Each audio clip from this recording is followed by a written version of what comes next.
gonna stand together and fight this disease.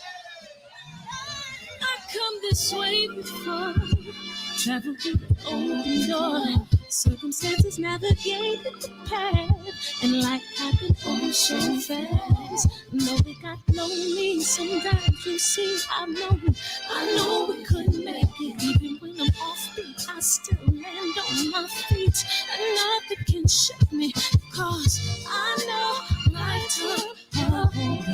I never. This is where I am destined to be.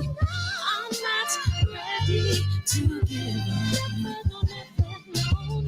I believe in the miracle of life. Life's a play for no rehearsal. Learn quickly, they'll come for your role. Games get played, can't take it personal. Cause the devil is a liar. Telling you the truth, hey. It's all in what you do, hey. Some things you gotta do, hey. Fight for millions, take a second, see the blessing in it. But much expected, much is given. When I made the living, now I'm giving back to children. Never let the power come first before your happiness, yes. You can be the best if you go the distance. Mix a little sweat with your persistence. You know that the best things are never instant. Just shine, let them see it brilliant. Get up, open up your eyes now.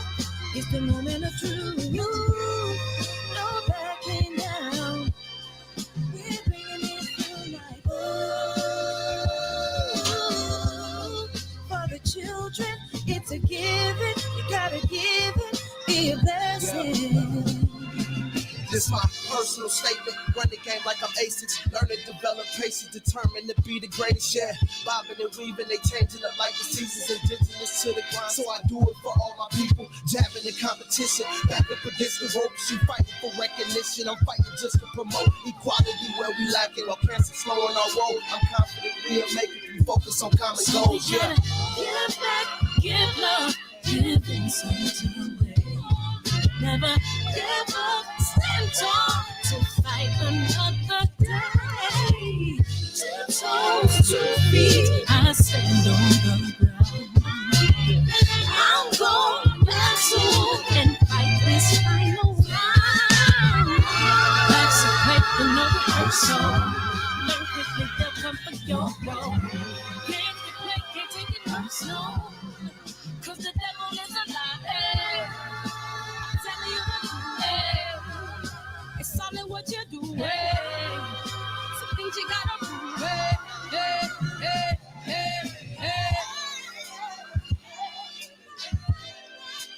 Dun dun dun dun dun. Woo-hoo. I'm gonna sing up the na. Hey, what's up, big homie? What's up, Link? You want a hug? What you want? You want a hug? Yeah, they can't see you. I love you. Love you. Now here comes Kennedy. Come on, Kennedy. Come on.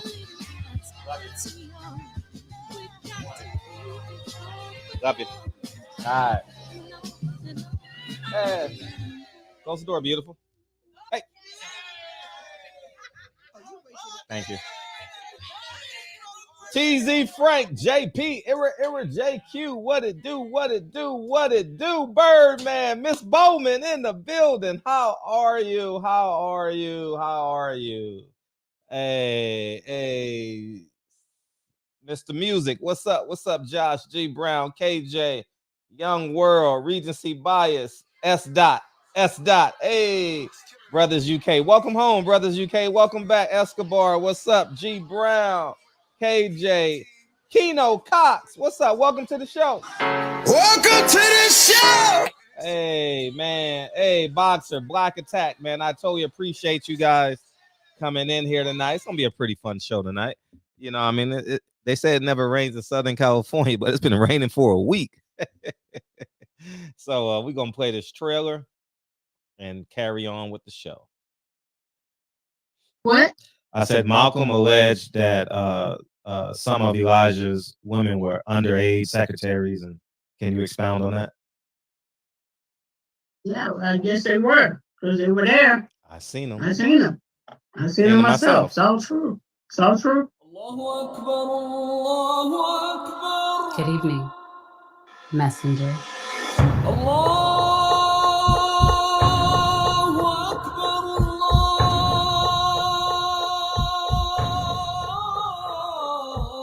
You convinced us that you were the last messenger.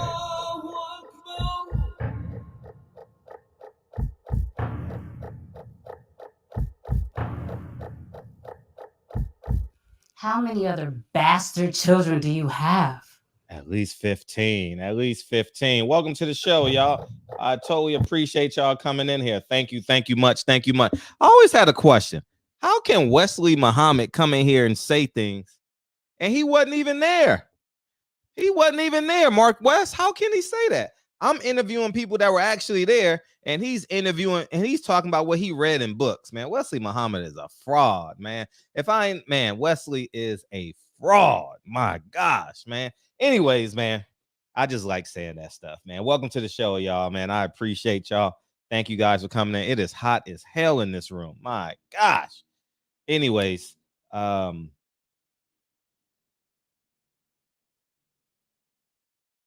Terence Crawford fans are boycotting, but hopefully you guys had a good Monday. Some of y'all are back at work. Some of y'all are still on vacation. Some of y'all are educators.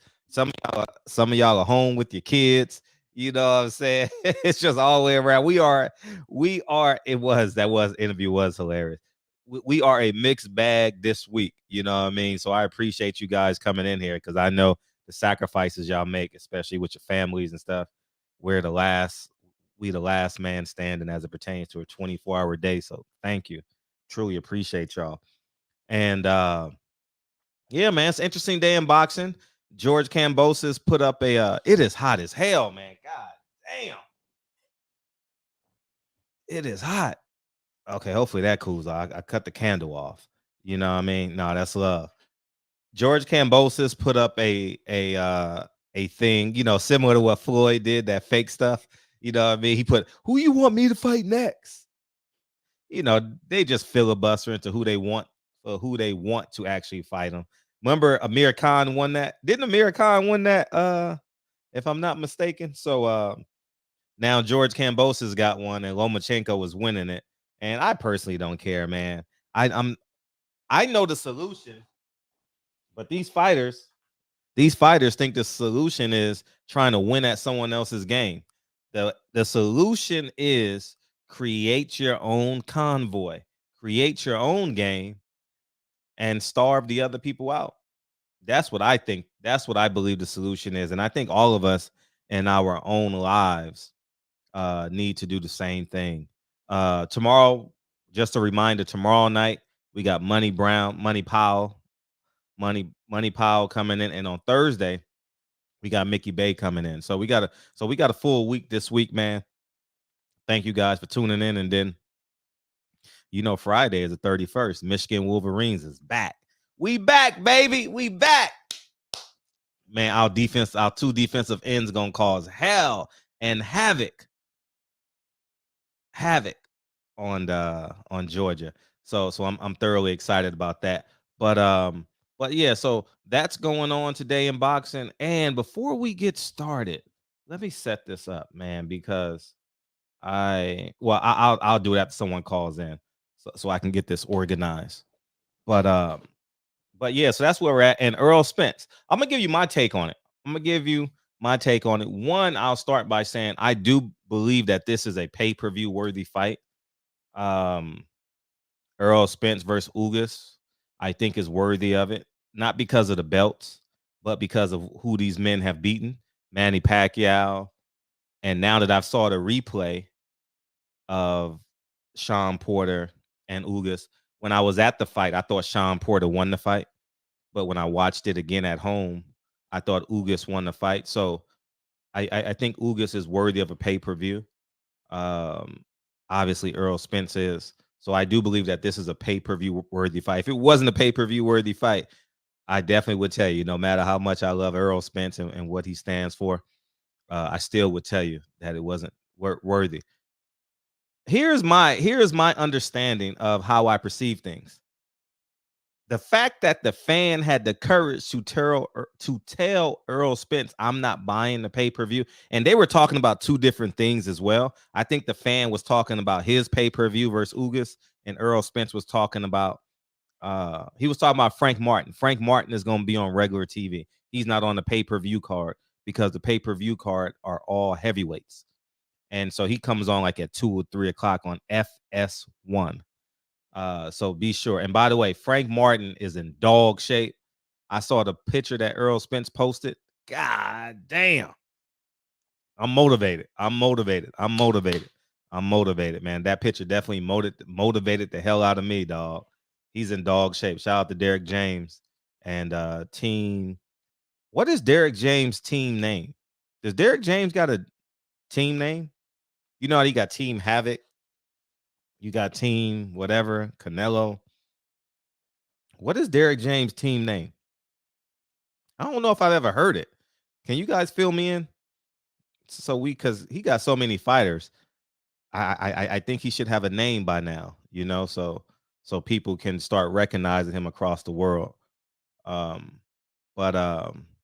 yeah, if you guys ain't seen that Frank Martin picture and you need some motivation, because many of us are gonna say, I'm the new year, I'm getting in better shape. If you need more world-class gym, yeah, Team World-Class Gym. That don't sound like something that would be marketable. Derek James needs a name for his team. All right. All right.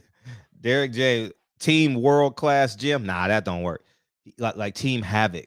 That's a dope name. Team somebody, Yeah, he got a special group, man. I mean, Charlo, Spence, and Martin are some hell of a fighters. You know what I mean? Yeah, and Dana Jones, yeah, got some hell of a fighters. Got some hell of a fighters for sure. I definitely, pound for pound, he probably got one of the best stables in boxing, right? Canelo is marching on. He got that heavyweight. He got Valdez, Andy Ruiz. I think his better days are behind him, but he's still marketable.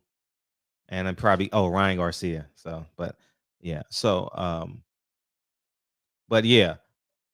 The fact that the fan, as I digress, the fact that the fan had the courage to say that to Earl lets me know that the consumer is waking up. And I think that's important because moving forward, like a fight like this Saturday this Saturday is the first. This Saturday, I think boxing shouldn't pay for that. And the reason why I think boxing fans should not pay for that fight is because we got to tell them what they should be doing. And they only get away with what we allow them to. World-Class Gym Team. That still sound corny though. Derek James, you need a name, dog. You're saying it wrong. World-Class Gym Team. Man, that shit sound terrible. World-Class Gym Team. That could be the name of the gym, sure, but that's not the name of the team. It got to be like team undisputed, team unified. There you go. Derek James, your team should be called Team Unified. We figured it out. We don't need to add no more, no less. Team Unified. Derek James, that's the name of your team. All right. And someone relay that to Derek James because Team World-Class Boxing Gym is too much, too long, and it's corny, and you can't put all that on a damn sweater. You know what I mean? Team Unified right here. And so, he also got Virgil Ortiz too. Yeah, great. I mean, he deserves it. Canelo is monopolizing the sport as we speak. So I'm excited from that standpoint because moving forward, fans are going to become more vocal. Because that tweet alone, my thumbnail for this video, inspired a lot of people. Now people are feeling comfortable telling these fighters, hey, that's a BS fight. I don't think Errol Spence got too many BS moves in him. I think he's going from here to Crawford, and then he's going to fight for a belt at 54. So those are really his next 3 fights. Ugas, Crawford, and he has to move up. So he has to fight for a belt. So so it said, no, enjoy the fight. If you think it's worthy of paying $40, by all means, pay $40. I don't. I think that card is not even HBO After Dark. I think that's on the verge of HBO After Dark. You know, I think it's somewhere in there. I don't even think it's a regular HBO card. You know, because it's a lot of middle of the road heavyweights that are trying to get back to where they belong. I think it's a good card to enjoy because I think many of those fights will end in knockouts and somebody's gonna go viral Saturday night. So I do believe from that standpoint, yes. But I'm excited about where we're at in the sport. I'm excited. And guess where it started? We were the first people in the history of the sport to say boycott. Everyone was afraid. Everyone was afraid to use that word. And everybody's afraid to use it against a black person. Hey, Boxiana. Hey, Boxiana. How you doing, ma? So I think we're in a good space. You know, because I think it's important that the fans have a voice. Do not lose your voice in your love for a fighter, for a promoter. Maintain your voice. Even if you disagree with me, that's why I put the link in there. You know what I mean? The only thing God made perfect was Floyd Mayweather's record. And what Floyd say? My record and something else. I don't know. But yeah, so I can be wrong, and I've been wrong before. But I think it's just important that we sustain our voice. And the fact that Errol Spence responded is important too. The reason why that is important, that means he's paying attention. And when the fighters are paying attention, they know they can't false step. And that is important. Now, Errol Spence's next 3 fights are pretty much carved out. He can't half step, right? But these other fighters, and before I get on my monologue, this just validates Deontay Wilder, like him just going right back to the Tyson Fury fight 3 times in a row, going back to Luis Ortiz after damn near losing everything in the 8th round, the 7th round that was. Incredible, man. Oh, he can't do this, he can't do that, but he's giving you high value, high level entertainment and fighting the best. You understand? George Kambosos is he gonna wiggle, wiggle, wiggle, wiggle, wiggle, wiggle. Get my future on. Wiggle, wiggle, wiggle, wiggle. What he say? But he's gonna wiggle his way out, and that's what boxing does, you know. So I think that this accountability, I think it's important. I think it's beautiful. And you guys and we and us are valuing our dollar. And I think it's a beautiful thing. I really think it's a beautiful thing. And I think it's as beautiful. Errol Spence responded to the fan. Errol Spence could have ignored the man. Errol Spence is Errol Spence. He's basically Sugar Ray Leonard of this era, right? And he has every right to say, I ain't worried about his $70. You know? I ain't gonna worry about him, but he responded to him. So I genuinely respect Errol for responding to the fan, because I guarantee you only 10% of fighters would have responded to that tweet. Trust me. I know. Only 10%. 90% would have ignored him and just said, I ain't worried about that him. You know, I'm about to go do this Breakfast Club interview. You know what I mean? Just overstep the boxing media. You know what I mean? Or go to Fight Hype. Hey, let me tell you something, dog. I mean, I'm not disrespecting what he's built over there, but those views don't translate into pay-per-view buys. I'm just gonna keep it a buck, dog. It don't. It really, really don't. I think it's good in terms of branding. I'm being dead ass honest. Because the only people that can interview Terence Crawford is Fight Hype. That I can recall, right? The only people that interviewed Sean Porter for his fight was Fight Hype. They did 80,000 buys, you know, somewhere in there. somewhere in there. It was something that was just egregious. But I'm just gonna say that keep building y'all platforms, keep sharing, share. And I think it's important to have a connection to the fans, you know. And I think at the end of the day, fans really understand the fighters and their connection with their fan base. And I encourage all these fighters, you better connect with your fan base because what's up, Pedro? What's up, Pedro Richmond? Somehow those two names don't go together. Pedro Richmond. Did your mom have sex with the mailman? Did you find out years later that your dad was the mailman? Because if your first name is Pedro, somebody lying. Somebody is lying. Hey, somebody lying, Pedro. Somebody lying. They tail off, dog. Let me tell you, somebody lying. Because if your mom names you Pedro, his last name is Martinez. I'm gonna tell you that right now. His last name is Martinez. His last name is Gomez, Martinez, something like that, man. I'm just fooling around, man. I appreciate you coming in here. I know. And so what is the beef with black Cuban fighters in these sectioned bodies? Man, who you tell? I don't know, Boxiata. It's crazy. But I will tell you this. Luis de Cupas has all those Luis de Cupas has all those Cuban fighters. Follow the money. See, I do a lot of times. I follow the money. What's up, KO? I follow the money, right? Luis de Cupas got all the Cuban fighters, and he has great ties with the WBA. If you see that wife and you see the guy, he was actually in the corner of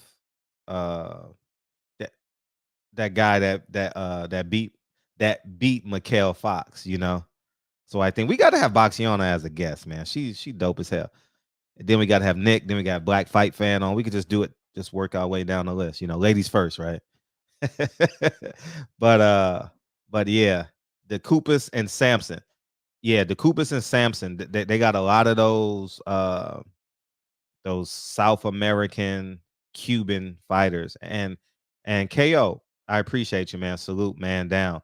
And I think Al Heyman is selling those time slots to them, because when you look at the main events of the fighters, it's always a Samson or the Cupas fighter. So I genuinely believe that they're making some deals with Al Heyman to get these slots, because these slots are real valuable. You know what I mean? The Italian with the glasses. If you send me a picture of him, Kevin, I'll know who he is. Oh man. So yeah. Oh yeah, I went to the gun range today for the first time in over a year. I did pretty good, man. I did pretty good. Feel free to call in. What I do? 100? What I do? 70 rounds or something like that. I did 70 rounds. It was pretty good. I only had one bad shot. Only had one bad shot out of 70 rounds. Not bad. So, the artist Charles, formerly known as the Super Coon. Fred, you my man who's always using sports analogies, all right? Yes. So I'm going to use one for you, one of my favorite sports, gymnastics. Everything can't be a floor exercise. Sometimes you got to walk the fucking balance beam. Come on, Fred. You call out trash fights all the time. I do. This fight is trash. What fight is trash? Garbage can juice. Come on, man. No, I'm serious. Spence versus Ugas. You think it's a trash fight? It's trash. I would say it if it was. I think it's a good fight. I think Ugas earned it. I think Ugas is the second or third best welterweight in the world. Be honest with you. Let me tell you why it's trash. Okay. For two reasons. Spence, number one, Spence knows who he should be fighting next. Number two, Ugas couldn't sell his own ass on Sunset Boulevard. All right? He couldn't sell shit. He couldn't sell smack to a goddamn addict, man. He can't sell nothing. Nobody want to see Ugas. Yeah, he beat Pacquiao, but he looked like trash doing it, man. He looked terrible. So you think All right? Spence Ugas should be free? I wouldn't even watch it if it was free, because we know the outcome, and Spence know who he should be fighting. Now, I do agree with you that I stand by what I said. I genuinely believe I definitely want Spence Crawford. Like, I would tell if Errol Spence was sitting right here in the interview, or Terence Crawford was sitting here, I would tell them, go get those 2 fights. Go get your $30 to $50 million, fight each other, and call it a day. I would tell them that. And see what's funny, you guys will sit up and talk about trash fights like that one that's coming out with what's his name, the heavyweight fight with that's different though. With Ortiz and who? Oh, Charles Martin. Now who knows is going to pay $5 for that piece of shit fight? Okay, that is just as ridiculous as this one. No, it is. No, on so many levels, bro. Because Spence should be knowing better than this, man. And all it does is lead credence to the notion that he might be ducking Bud. Now, I talked about Spence. Let's cook on Bud. And you mentioned this earlier, and this is where I'm getting my reference from. Fred. Yes. Okay. Yes. Let's talk about Bud. Now, that Bud fight was suspicious because Sean Porter was whooping his ass.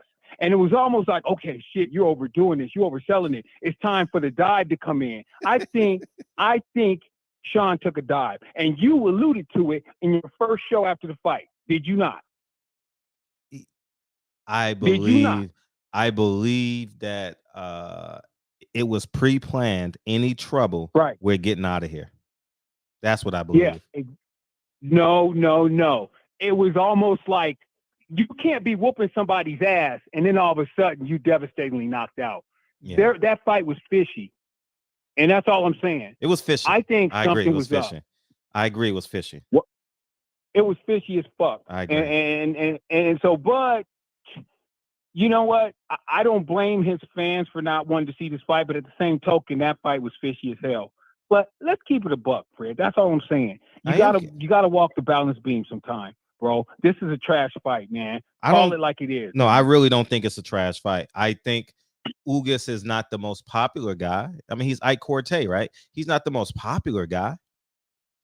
But god damn it, he gonna push Errol. If Errol don't have a great camp, it's a 50-50 fight, dog.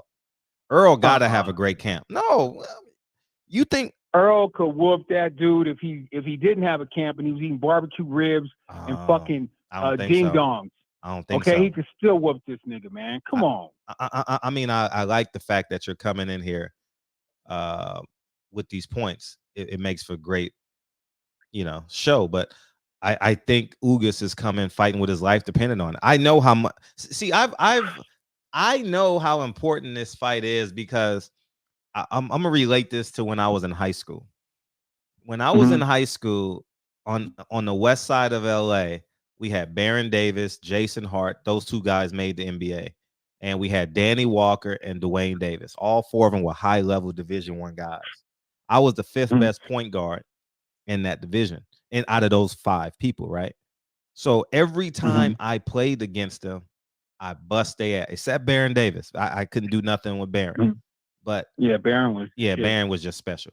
And but I always played well against them. Always played well against them. And they brought the best out of me because I knew there was 10 to 20 Division I scouts in there, and and I had to get a scholarship, so and I think Ugas has that mindset. He knows everyone in the arena. He knows everyone that bought it on pay-per-view is because of Errol Spence. And I think that Ugas is going to be a problem if Errol Spence don't have a great camp. And I want Errol Spence to have a great camp. And I think that's how we hold them accountable, by holding them to excellence. I think. Okay. But good point. I want to leave you guys. Good point. I don't want to talk the line too long. This is the last thing I want to say. Last point I want to make is let's just keep it a buck, man. Yeah. Let's stop playing this fanboyism shit because it's not helping the sport. You know me, I'm not a fanboy to anybody. But I will tell you this, and I think all real boxing fans understand this. When you don't fight the person you're supposed to fight, it disrupts your career. We've seen it too many times. If Errol doesn't fight Bud, it's going to be a ripple effect in his career. He can go and fight whoever he wants to fight, but it's always going to be an asterisk. He didn't fight the guy he was supposed to fight. And both of these dudes, I think, need to fight each other. And that's it, man. That's all I got to say. I hope you have a good show. And I'm out, bro. Appreciate you. Oh, I went to school. You know, I went to college with, and I used to ball with him. Who? Cedric Ceballos. All right, went to college with that nigga. You went to Fullerton? Like you said, yeah. Oh. And like you said, when you play competition, you step it up. And I used to ball with them niggas, man. So you proving my point. So, you wasted 3 minutes, 5 minutes of these people's time to prove me right, man. Go back, man. Go back and finish polishing your guns, man. You have crazy. I'm just saying, you have nigga. crazy. You have crazy. I play scrubs most of the time, but when I did ball with the team, I dunk on them niggas, man. You know, I ain't got no choice. I'm the shit. You know what I mean? Well, I didn't dunk on them, but you know what I mean. But I played well. I cross over on them niggas, man. I know. You do everything. Refrigerator, eat their food, and then dunk on them. You could ball up NBA All-Stars. You could knock out heavyweight champs. Dude, I'm when it comes to sports, I'm that nigga. I know. We all believe you. Give me you. a ball, I'm dunking it. I'm knocking motherfuckers out on the street. I'm taking it up the middle, and I'm hitting it 400 feet. We all believe you. Straight up. We all believe you. Fastball, straight up the middle. You throw me a fastball, I'm hitting it through your bedroom window. All right. Miss Magruder is going to lose a fucking chandelier. All right, Miss Magruder. 400 feet away. You know what I mean? How about I'm hitting that motherfucker out. Facts. It's gone. Gone. All right, man. 500 I'm out, feet. bro. Appreciate you, dog. All right, later. Yeah, Fisher Price. Yeah, that's definitely what I'm doing now. I average my senior year, I averaged 14, 15 points a game. But the leading scorer in the city was on my team, Quentin McCowan. He was the leading scorer. He averaged 20, 29 points a game because I knew how to pass him the ball. So Quentin was my guy. Quentin to tell you, I set him up beautiful. So my job was to, oh shit. How much do you hate me? How much do you hate me? Fuck that nigga. so I went to Venice High School. And had a good ride there. Had a hell of a ride there. Ended up signing with Cal Baptist. I signed with Cal Baptist. Pretty good school. Played there 1 year, and then fuck school. I wasn't the best student. 210, what's up? That's why fathers are important, 210, because if I would have had a father, I would have been a Division I football player. Because I was really good when I went to college at football. I would have been literally, I probably wouldn't have made the NFL, but I would have been a Division I football player. But go ahead, 210, what's up? You walked on football? I want tacos? You want tacos out of San Antonio? I said you walked on? What's up with you, Fred? What's up, man? How you doing? Bad Fred. I seen a video from you the other day. You was walking the deep V-neck, man. V-neck? Where? I don't know where that video was. It popped up somewhere on my feed. But you had a deep V-neck. Oh, yeah. And that V-neck was down in your belly, but I said, Fred got a... Oh, man. You know when you in dumb shape, I probably was in dumb shape then. You know what I mean? I had to be in dumb shape because in my 20s and my 30s, I always stayed under 8% body fat. You know what I mean? But now it's a struggle now. But yeah, I was definitely in good shape. So, but yeah. What's up? With you, Fred, man. I know, as you should. As you I was should. just calling you to tell you, man, shit, keep up the hard work, man. I'm excited for this interview you got coming up, and none of you know the intricacies of TMT, so. Oh, Mickey Bay. Oh, that's gonna be good. Yeah. Oh, that shit. I'm telling y'all. I'm telling y'all, man. Thursday gonna be good. I'm just gonna say y'all. And I appreciate Black Fight Fan and Trill and CC and 78 and Blue Blood for making this interview better than what it originally would have been, because they asked some great questions and I got a lot of information. So it's gonna be a hell of an interview. So thank you to them for making it a whole lot easier. Hey, Fred. Yeah. What's Shout up? out to my guy. I was trying to catch Charles' ass, man. Oh. Man, I was trying. Listen, I was trying to catch his ass, man. I gave him some credit yesterday, and he just said fuck it. Oh, you know, he tripolar. You know what I mean? He just comes in and whatever he's feeling that day, whatever he's feeling that day is just what he gonna be. And he cool. Charles, you need to be a guest on the show one night, dog. You need to be a guest on the show. Next week, Charles, you should be a guest. We might go viral. Yeah, but you gotta beam in though. So set your house up. I know you live in a mansion. Set your house up. Go down to the man cave. You know what I mean, and set it up, and we'll do it. You can just do all that flexing. So, Fred, did you get a chance to watch it? You didn't send it to me, nigga. I did. I sent it to. Yes, I did. You sent me what? The link, nigga. No, you check didn't. your phone. I sent to you yesterday. We got a guest on the phone, by the way. Oh shit, my bad. Yeah. Player, my fault, player. Players fuck up too. That's up. I need to play a song on my damn self. My bad. Nah, you good, Kyle. Yeah. Kyle, selfish as a motherfucker. Nah, you good. Hey, man. Nope. But nah, keep doing good work, man. Nope. Hey, you know what I was gonna tell you? Did I ever tell you the story? Did I ever tell you that story about we was playing and we played King High School? And you played against Kwame Leonard. Kawhi Leonard. Yeah, Kawhi Leonard. Yeah. Man, that dude, he was Fred, I'm gonna be honest with you, like skill wise, he was lacking. He was like sloppy dribble, you know? Mm-hmm. Yeah. I don't think he grew up playing basketball. But man, I'm a dude, cause he jumped on like, oh man, I ain't going for that rebound. That dude, man, naturally gifted athlete, bro. Like crazy athletic. I've never seen somebody so athletic, right? Like to this day. But yeah, man. There's some crazy athletes in California. People don't know, man. We got so many. That's why. Yeah, man. There's some people that, man, like Modern Day, Bosco, all those schools, man. When we go to tournaments, some of these athletes are just insane, man. So it's crazy, man. But yeah, Fred, I'm gonna jump off your line, man. No, I appreciate you. No, that's love. Thank you, man. All right, bro. You stay up. All right, peace. Yep, Tony Snell and Kawhi Leonard. Yep, the King. They were bad. I saw their last high school game. No, not their last high school game. They played against Westchester at Westchester. I was there. Kawhi Leonard was a problem in high school. He was good, but he had a quiet game, you know, kind of like Scottie Pippen-ish, you know. But look where he's at now, max player. He's getting paid this year not to even play. He's getting $40 million not to play. Imagine him and John Wall living their best life. I ain't gonna even lie. God damn. John Wall has a max deal, and Houston told him, Kyle, just relax. Just relax, man. We don't want you to play. Hang out. We're gonna try and trade you. We gonna try and trade. I'm like, God damn, what a life. What a life, dog. You know what I mean? You know. Kyle over there pushing the wrong buttons. Yeah, I'm gonna tell you what my middle school team was, because you guys just mentioned his name. I say this all the time. Kenny Bruner was in the 7th grade. Jason Hart was in the 8th grade. Frederick Hawthorne was in the 9th grade. We beat teams 120 to 13.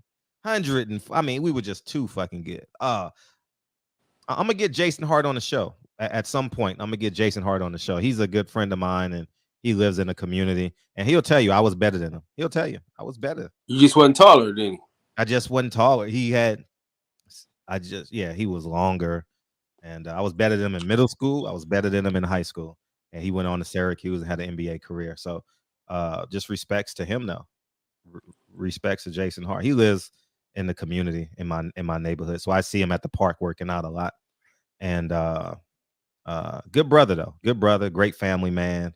And he's doing the right thing in the community. Now he's the G League coach for the Lakers or something like that. So he's something like that. He's doing the right thing, and he gives back to the community. What's up, Kai? Welcome back, man. What's up, Kai? I just faxed it over. Okay. I appreciate it. Man, for it to be our first one, Fred. I was thinking when I was setting up the show, I was eating some homemade coffee cake, and I was like, damn, Kyle did a movie. That's impressive. That's super. Wow, Fred. That's impressive. You know what they're gonna have to start calling this now, Fred, right? Who? This ain't the barbershop at the moment. This filmmakers. I thought that was super cool, man, that you did a movie, dog. You flew to Philadelphia on your own dime, and I think it's beautiful. I think it's beautiful. And you did it with no budget, right? No budget. I think I had to fly my homeboy out there. Then flew out there, hotel and rental car. That's it. Yeah. I got 4 pre-orders already, man. I got 4 pre-orders, man. So let's get these pre-orders up. So yeah. Now I do want to do a giveaway. You know what I'm saying? Okay, before you do that, yeah. Bud, no, the Spence fight will be the highest yielding event for any promoter, and they stand to miss out a lot of money. If they don't make that fight, that's his real leverage for 50-50. Facts on facts on facts on facts. Carolina Ryder came in the building and gave us. I appreciate you, Carolina Ryder. Solid. That's a solid motherfucker right there, Fred. Have you met him? Yeah. We was in Vegas together. Yeah, we man. was at the club. Yeah, that's my dog. I appreciate him supporting Blue Blood, man, because Blue Blood does things that none of us are willing to do. Get up as soon as the news drop, 2:38. I don't know how he knows the news drop at 2:30 in the morning. Man, between him and L-Dub, man, you know. Yeah, so I want to say thank you for supporting me, and I want to say thank you for supporting Blue Blood, because he does great work for the community, man, and he should be recognized. Blue Blood is going in my Hall of Fame, y'all. I'm gonna have a Hall of Fame ceremony, and we're gonna put them up here in the next 5 to 10 years, and we're gonna do our own Hall of Fame. Fuck them. We're gonna do our own Hall of Fame, because the barbershop is gonna be here for the next 40, 50 years. So God willing. So hey, listen, Fred. Mm-hmm. Our kids are about the same age. Mm-hmm. Have Lincoln and Junior out here doing the show. Yeah. We have 4 windows. We got 4 windows. Well, with you, we might have the Brady Bunch windows and shit. Like, you know. Hey, listen. You know, our kids are made for TV, man. You know what I'm saying? I hate to toot. Hey, listen. I love to toot our own horns because we got some cute ass kids, Fred. Yeah. And your daughter want her shine. She want her shine. She know what time you go in the lab. Hey, I'm telling you. Yeah. Kaylani, no, she know exactly what was going on. Yeah, she know what time you in the lab. So how you releasing it? How you distributing it to the people? Do Vimeo or what? How you doing it? So I'm doing it through YouTube, but a private link. No, here's what you do. Go to Vimeo. And you can do it as a pay-per-view. It'll probably cost you like $50. Do it at Vimeo, and it'll be pay-per-view on Vimeo. What's up, Blu-ray? Appreciate you.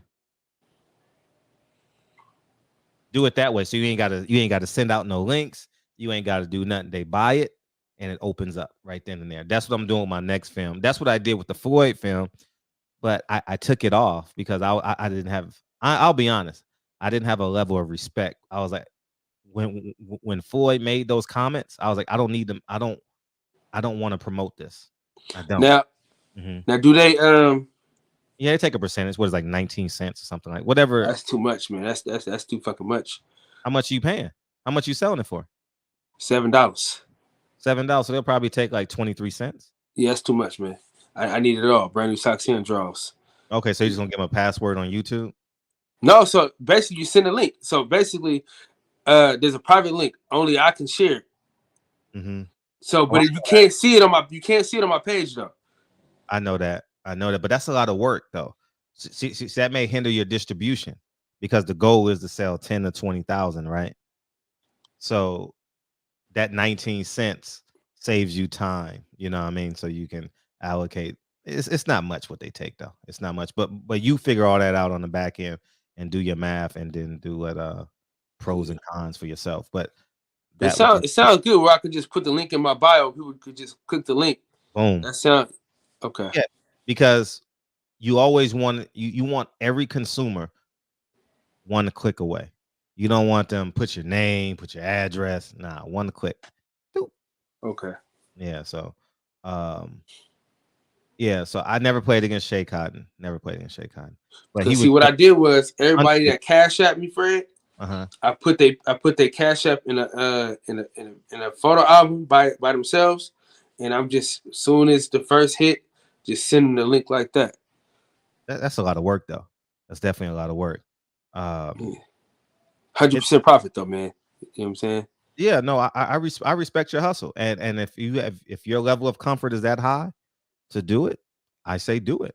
You know what I mean? I say do it, and it's totally upon your convenience. You know, I think I've sold close to 2,600 for 9 wives, 2,600, and I expect it to double because people. I'm introducing myself to people as a director, so you know,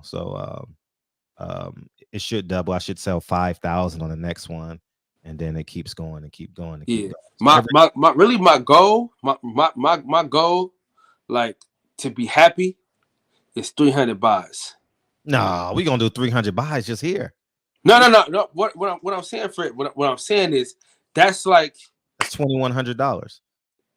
You just thinking about how much it costs to make the film. That's all you thinking about. Yeah, I just want the money back. And then if I get my money back, man, nah, man. No, because listen, because I told you, Fred, I'm doing 4 this. I'm doing 4 this year.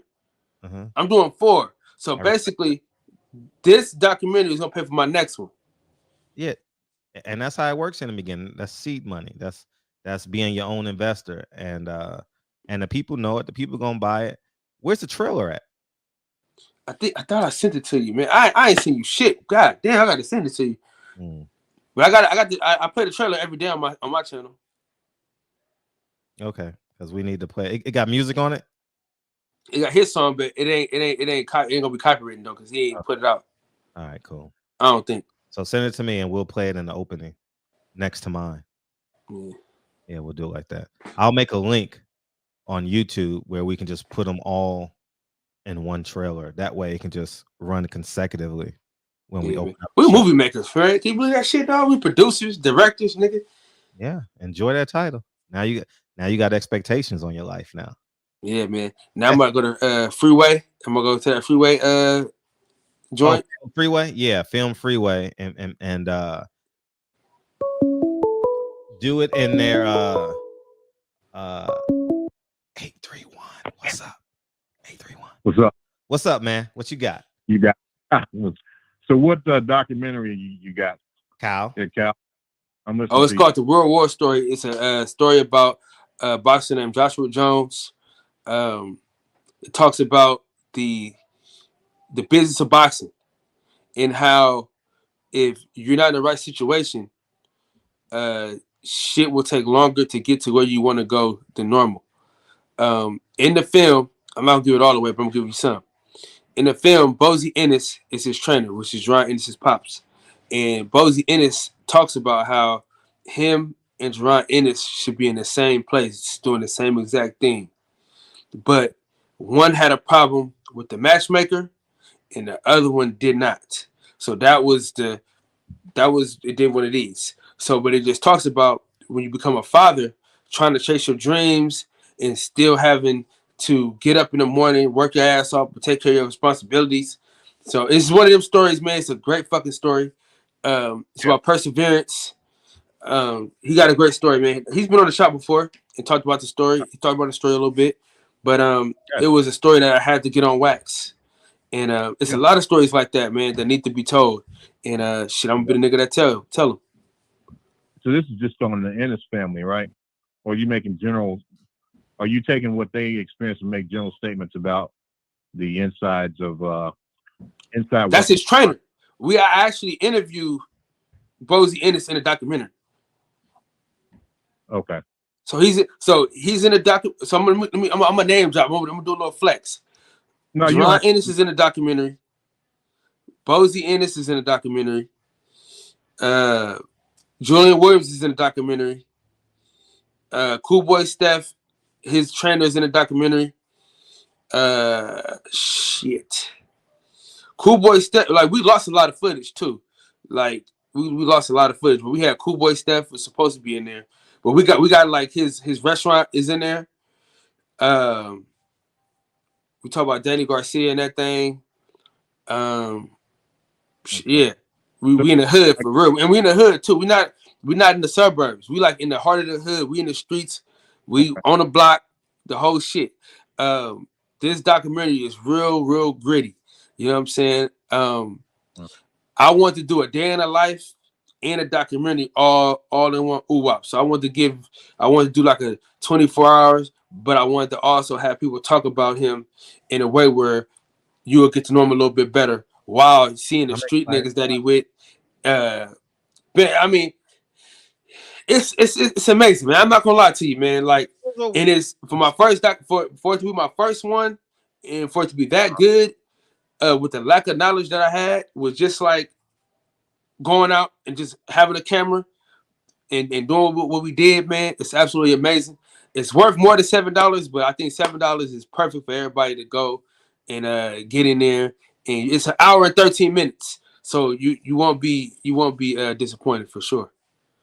All right. Well, I mean, it sounds interesting because for most boxing enthusiasts, we only get to see what HBO, 24/7.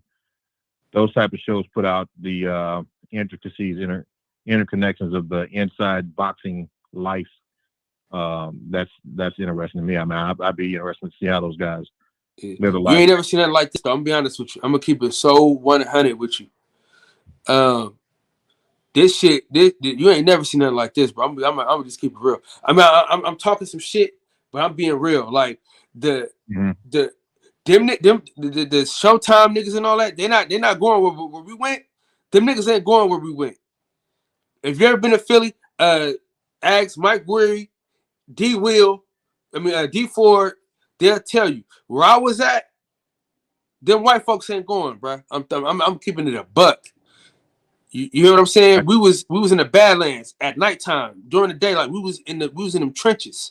So it's different. Right. It's like for me, like wherever I know I'm good wherever I go. You know what I'm saying? I know I'm good wherever I go. I'm good. So I'm going to the trenches. I'm going to the worst parts of every city, and I'm linking up with somebody, and we're gonna figure some shit out.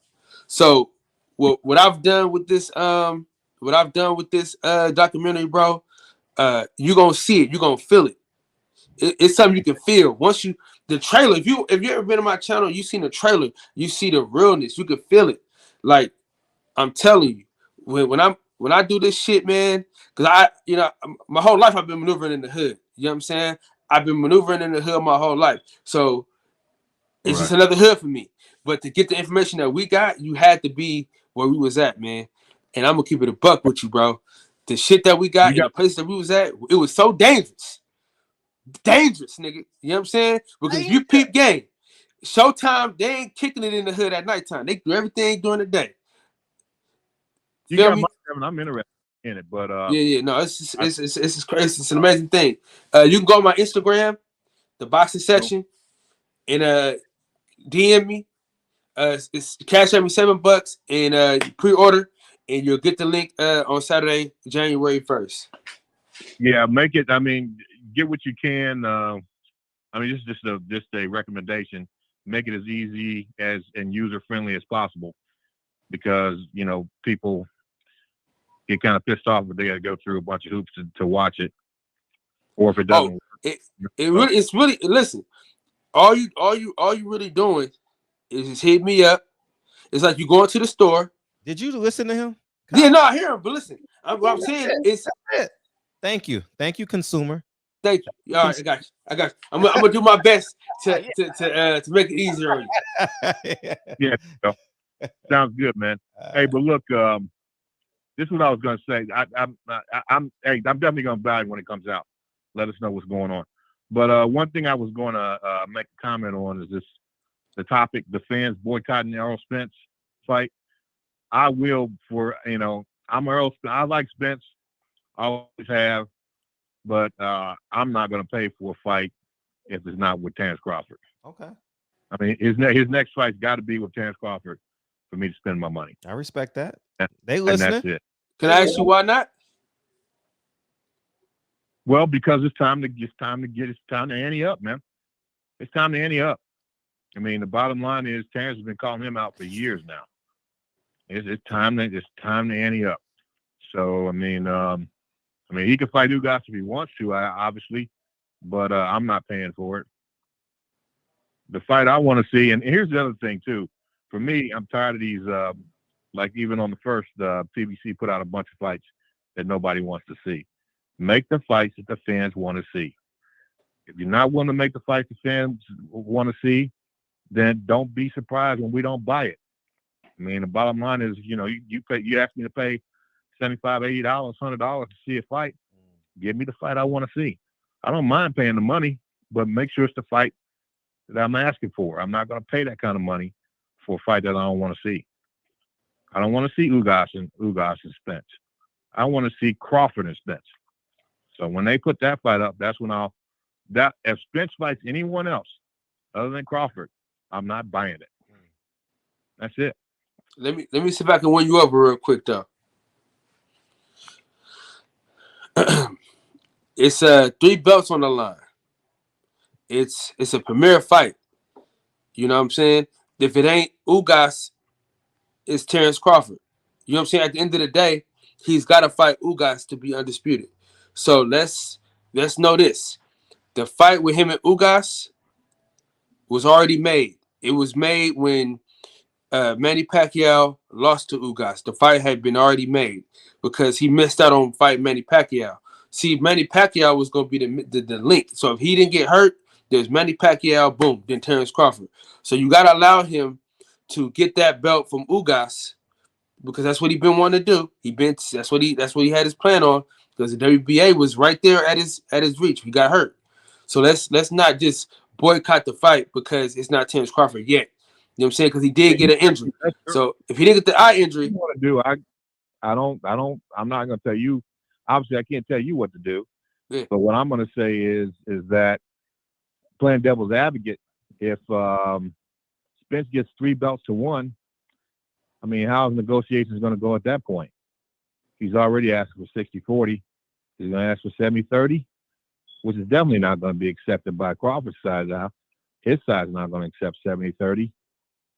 So the negotiations, I think that when you do the 3-1, if he defeats Ugas and he's got 3 belts to Crawford's 1, that it's very likely that the fight will never reach, they'll never reach the negotiations they need in order to make that fight happen. So for me, it's all about leverage. And Terence has been around. I mean, and when they first started talking back and forth, Spence told him to come on up to 147. And when he came up to 147, he said, okay, now get a belt. He got a belt. I mean, and Terence has stopped everybody at 147 pounds. It's time to ante up. And I'm not going to buy a fight other than the one that that I want, and I know the public wants. Give Terence Crawford his shot at them belts. And if you want my money, I'm not watching the Ugas fight. I'm not watching that. I'm not going to watch Spence fight Ugas. Fight Terence Crawford. I can respect it. But I just think that it's a great fight. It's not like he's fighting a bum. You know what I'm saying? He's fighting a great fighter with a belt. Well, I mean, it's if you're selling a product, the bottom line is you gotta meet the customer's needs. The customer's desires is what needs to be met in order for you to sell. And most of the people that I know of, they want to see that Spence Crawford fight. That's the biggest fight in boxing. Make it. Anything else is unacceptable. It definitely won't get my $80, and it's not going to happen. So anyway, that's all I had, man. Good luck with your film. I'm waiting on it. Comes out. I'm interested to see how these guys see what your story is. So keep us posted. Appreciate you. For sure. Yeah. That's love, dog. Appreciate you, Carolina Ryder. Thank you much, man. We got Mr. Henderson. Shout out to the Badlands. Yeah, he in the East Coast vibe. Look. Wait till y'all see this shit. Man. Look at this motherfucker. Look at man. Man. All right. Take everyone put down their drinks. If you got food in your hands, please take it out of your hand, guys. Please, please. I don't want no mistakes in your house. Okay. Look at this. Look at this motherfucker selling. This motherfucker selling dreams, hard balls, big feet, futures, and Why are you dragging your daughters into this shit? They don't deserve this shit, man. Why you keep listen? This is getting ridiculous now. Fred, what's wrong, Fred? He's trying to convince us that he can leave your daughters out of this, man. Hey, look, hey, babe, go ahead and set the camera up like this. They gotta see my hands. I got some working or whatever the fuck. What are you making? Lemon pepper chicken or what? Fuck you making? Hey man, you know, curry? No, brother. I make my own medicines. Okay, this right here. Now he's Dr. Say this shit is crazy. Where's your daughter? Where's your daughter at right now? He Dr. Savy right now. What is that? Where's your daughter? What is this? Get your daughter on the camera. We need to talk to her about this. This is getting ridiculous. Tell her to come over here. Bring her over. Bring her over. Because this is getting ridiculous. This is getting out of hand. This is getting out of control. Bring your daughter to the camera, please. Have your daughter come to the camera, please. She's doing her hair right now, man. Listen, can she hear me? Can she hear me? Can she hear me? I don't know if she can. Tell her to come closer. She don't got to get in the camera, but tell her to come closer. She got to hear this. Erica, come here for a second.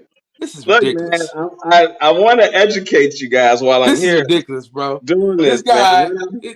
It's effing, first he was the chili. Now this nigga making medicine. I mean, this shit's crazy. What's next? No, this is what I'm making is golden seal tablets. Golden seal is a natural antibiotic. So I get it in a powder form, and I make my own capsules, and I take Champion pharmacist. Also, okay, she can hear you. Go ahead. What are you about to say? Stop letting him drag you into his foolishness. Okay? Do not allow him to do this. Listen, I know you're a daddy's girl. I understand it. I get it. But you cannot allow him to bring you into this foolishness. Where'd you get them damn gloves from anyway? Well, because of this is tedious, and these powders are potent. I put these gloves on because it gets on your hands, and it's I'm changing. I don't want to interrogate the different powders. When I get done with the golden seal, these big words, man. Simplify it, man. Shit. When I get done with the golden seal, then I'm going to make moringa tablets. Miss Erica. Miss Erica, did you set this camera up for him? How many OZs you pushing? How many points you get on it? And then I have turmeric. Turmeric is good for inflammation, and then I also have black maca. So these champion pills. So you selling champion pills now? No. I don't sell them. I mean, this is just what I take, myself to keep my immune system up. You know what I'm saying? To stay on point with with my health. You know what I'm saying? So, and it's been working, man, for over 15 years. So, no need. Dog? See, your dog ain't agreeing with this. No, that's her. The dog don't agree with this, Champion Heart. The dog has a problem with what you're doing right now. Look at this. The dog is like, "What the hell are you doing?" The dog is disgusted like I am. Man, y'all tripping.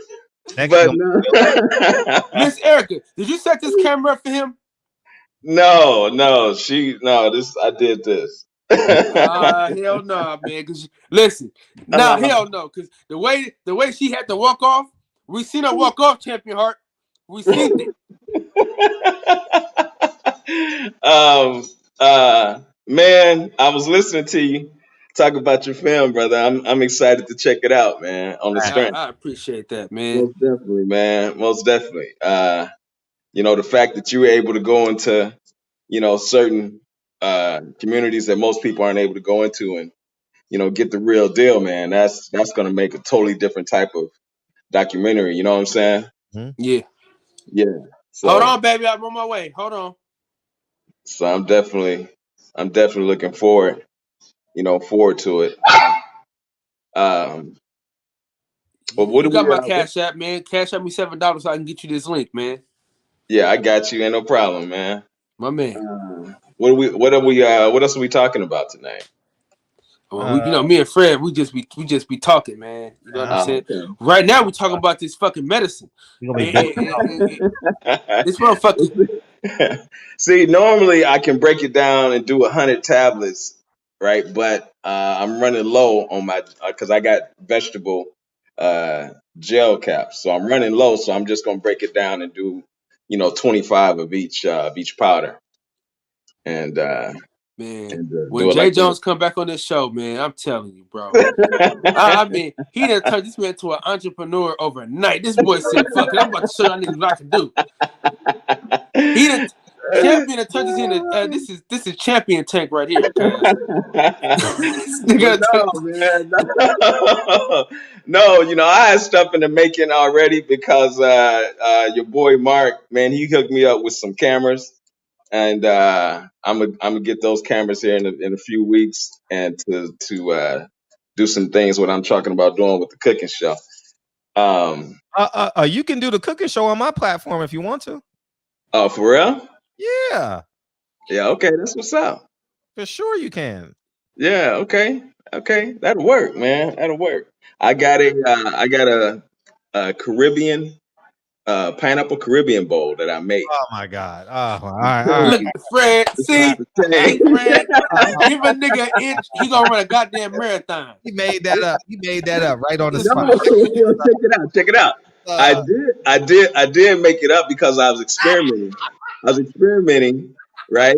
And Bro, he already normally got it made. He already got. Listen, he about to take them gloves off and go get it out the microwave right now. No. Hey, Kyle, he went from a tuna fish sandwich to a Caribbean bowl in 13 days. Man, you can't make this shit up, Fred. That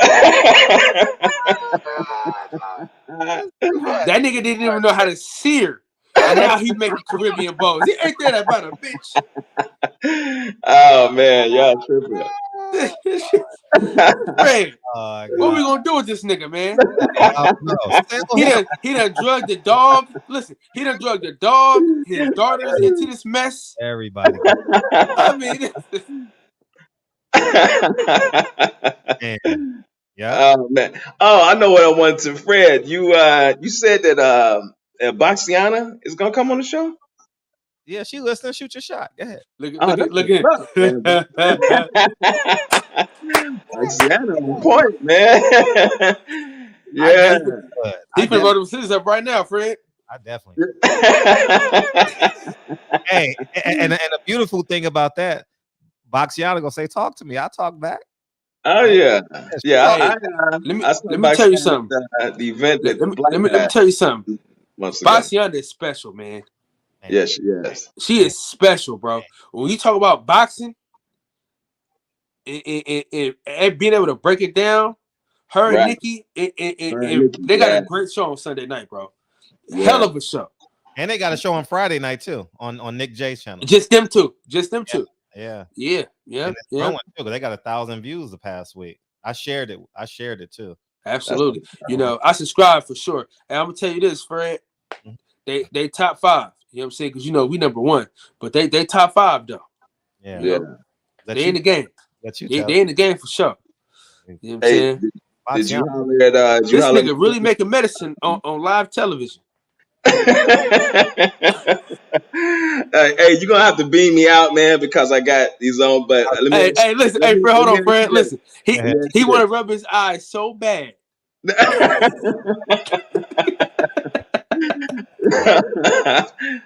You said that you gonna get Black on here. I'll be great. Yeah. Okay. Everyone's on. Did you talk to my brother BFTV? Have you spoken to him yet about coming on? No, but I mean, yeah, at a moment's notice. Okay, Those guys know at a moment's notice. But yeah, we'll that's set what's it up. up. Yeah, we'll set it up. That'll be fun. That'll Most be great to definitely. have them on. Be great Most to have. definitely. Cool. Yep. All right. Well, Hey, yeah, man. hey, he making them dick pills and shit. Yeah, that's pretty much what it But is. check this out. Check this out. This right here is black maca. That right there is good for enhancing performance in the bedroom, and Black that's natural. And it's natural. Black maca. Black maca, and it's natural. But I was bullshitting. This motherfucker really pulled out some dick pills. I'm He's just, out of fucking I'm just control. telling Get you, him out of bro. here, Fred. I'm about to play the song. He's out of fucking control, man. All right, my brother. Salute, man. Out of control. I got you, dog. Peace. All right, back, Fred. Let me go see what my daughter want, man. She don't want nothing, but I'm gonna see what she want. Peace. Hey, Yo. Rex. Yo, my boy Champion Hart got all the solutions, man. Champion Hart had this shit set up for 2 days. I'm in the shop and I'm the chef. How he go from tuna fish sandwiches to medicine? I mean, yeah, I guess as good as mine.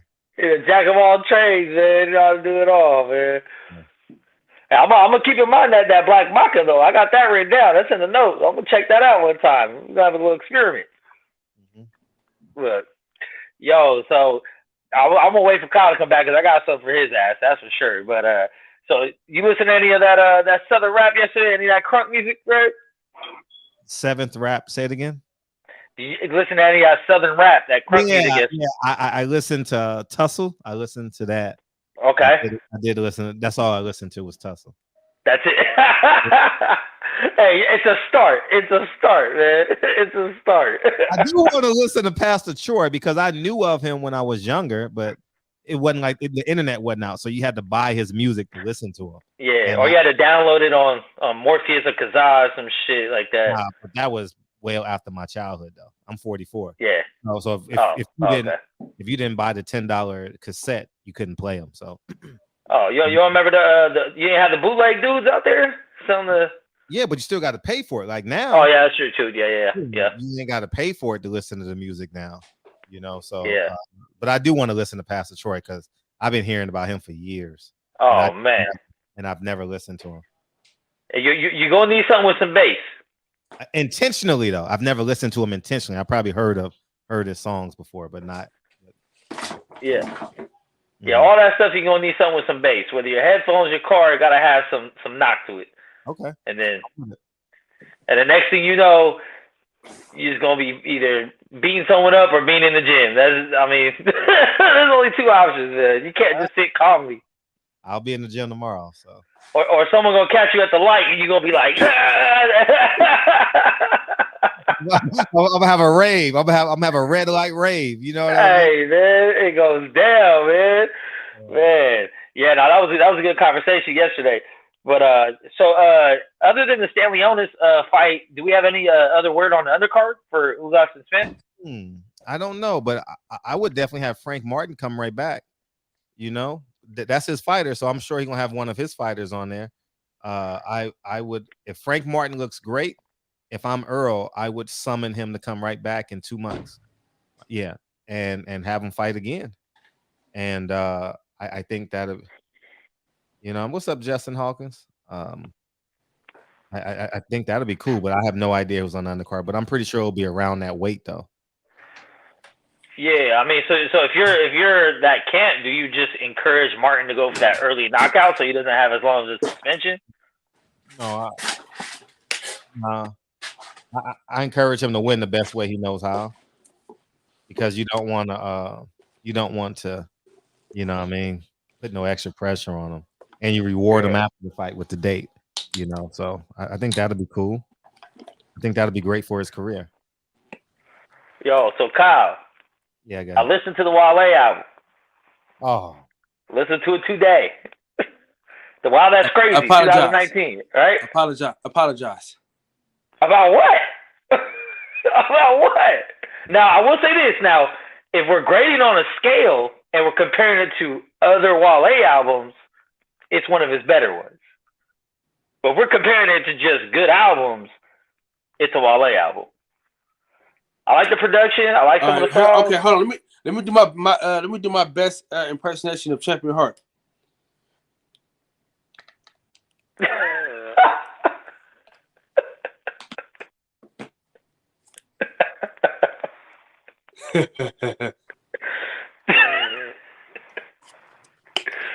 Man, you wildin'. But are you trying to stay up tonight? Is that the energy? The energy pouring? This is Monday. Yeah. We got a long. Nah, listen, I don't get fucked up until about Wednesday. You know, Sunday, Monday, I'm good. About Tuesday, Wednesday, Thursday, it's fucked up. Thursday's fucked up. I'm Thursday be fucked up. I'm telling you, I be dying from here in work. I be fucked up all day on Thursday. Thursday is like Thursdays is Mondays for me, man. I'm telling you. But every day the same over here, unless it's the weekend, unless it's Saturday. All my days blur into one big ass day. So what you have here, this is an energy drink. This boosts your immune system. In your bedroom. This is very healthy for you. This is very, very good for you right here. Okay. Now I make my own drinks. Okay. All right. I like to put 2 different kind of flavors in there, mix them up, give it a different kind of flavor.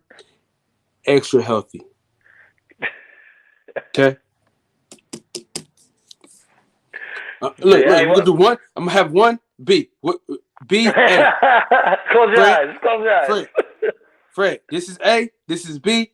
I'm gonna blindfold myself.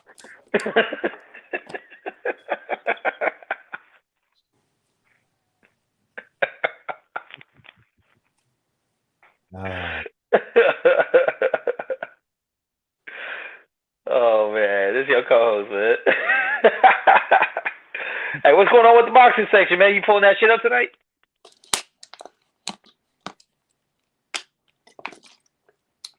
That's B.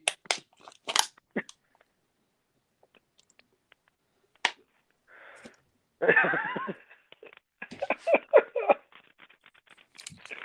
so full, man. That's A. Good stuff.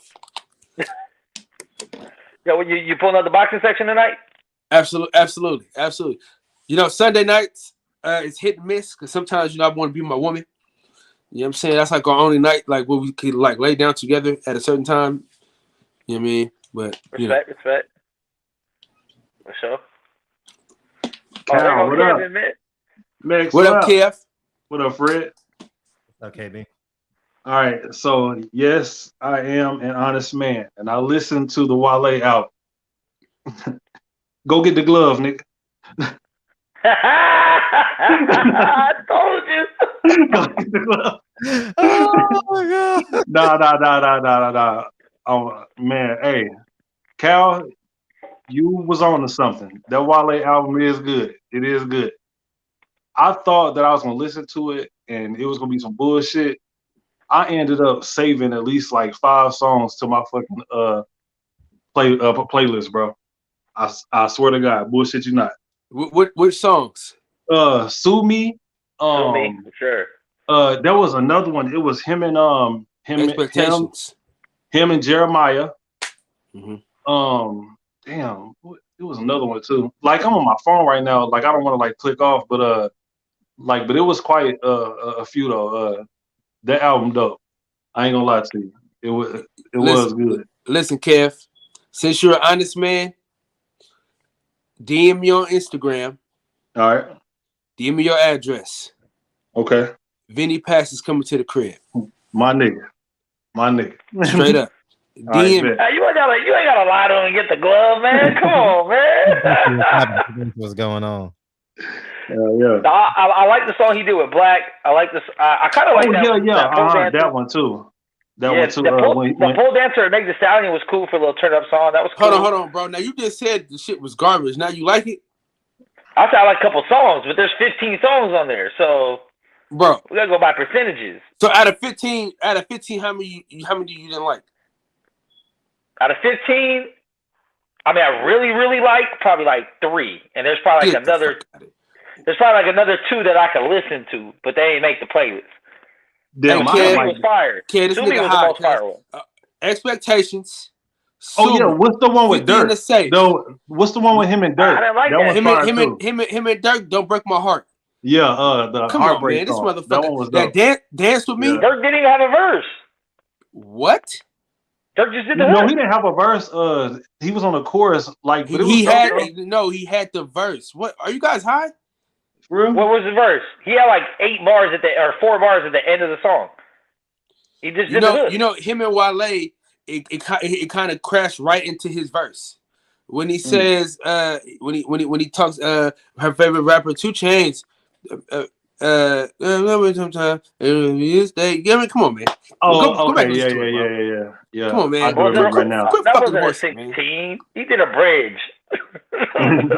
Oh yeah, hey, Max, but y'all listen. Max, you need to open your fucking ears and close your goddamn mouth.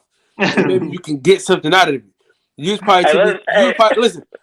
Let me borrow yours. He talking shit to me while he was listening to it. Man, Kyle, you ain't shit. You ain't go live last night. Fuck you. You know what I'm saying? You ain't shit, man. I ain't listen to this shit. I'm just telling you listen to it so I can say I listened to it. So I can talk some shit. But I ain't really listening to it though. You know what I'm saying? You gotta hear Jimmy, man. I give everything a fair chance, man. I love music. I try to listen to every album that gets released. For you to say you only like 3 songs off that album, I wonder. I can see why you wear that big ass hoodie, Mr. fucking hyphy, Mr. fucking hyphy movement. Oh, I'm with that too. You know I'm with that, but I'm just saying, like, you know what I mean? Like there was songs that started off cool, like the intro, the beat, and I'm like, oh, this about to be fire. And then Wale go with this da da da da la la la, I love you, intuition, the good position. Like I'm just like, eh. See that's your problem, man. You don't have the intellectual, you don't have the intellectual ability to express accept the lyrical wittiness of a rapper of Wale's caliber, bro. Your favorite rapper is Juicy J. No, don't disrespect me. Don't disrespect me. I gave you my time yesterday, man. But I'm saying, your favorite rapper is Juicy J, man. Spotify has the lyrics on there when the song plays, so I read the lyrics. I know what he was saying, and so you should know it was fire. Bullshit. Half of it was some bullshit. Man, there was some you own some bullshit right now. Man, one thing that I noticed. Kev came in here. He was going to talk. Listen, if you know Kev, you know Kev wanted to talk some shit. You know he did. He wanted to come over here and talk a whole bunch of shit to me, but he couldn't. You come over here with this half of bullshit you got going on. Max, you know what, man? Hey, wait, time out. Kev had Lil Wayne and Gucci Mane in his top 5. So hold on now. So you mean to tell me that Lil Wayne does not deserve to be in anybody's top 5? Gucci Mane, questionable, yes, but come on, Wayne. I think it's easy to name 5 better rappers than Wayne. I mean, but if you love Wayne, you love Wayne. Fred, you see? You love Wayne, you love Wayne. What can you say? Fred, I mean, you see what I'm saying, he just bro? Don't got no love for the he South. Doesn't have the intellectual I got ability. I got Scarface, my number 2. Dude, you had to listen, bro. Ask Scarface how he when him and Wale was on the song together, how he felt about that song. That's what I want you to do.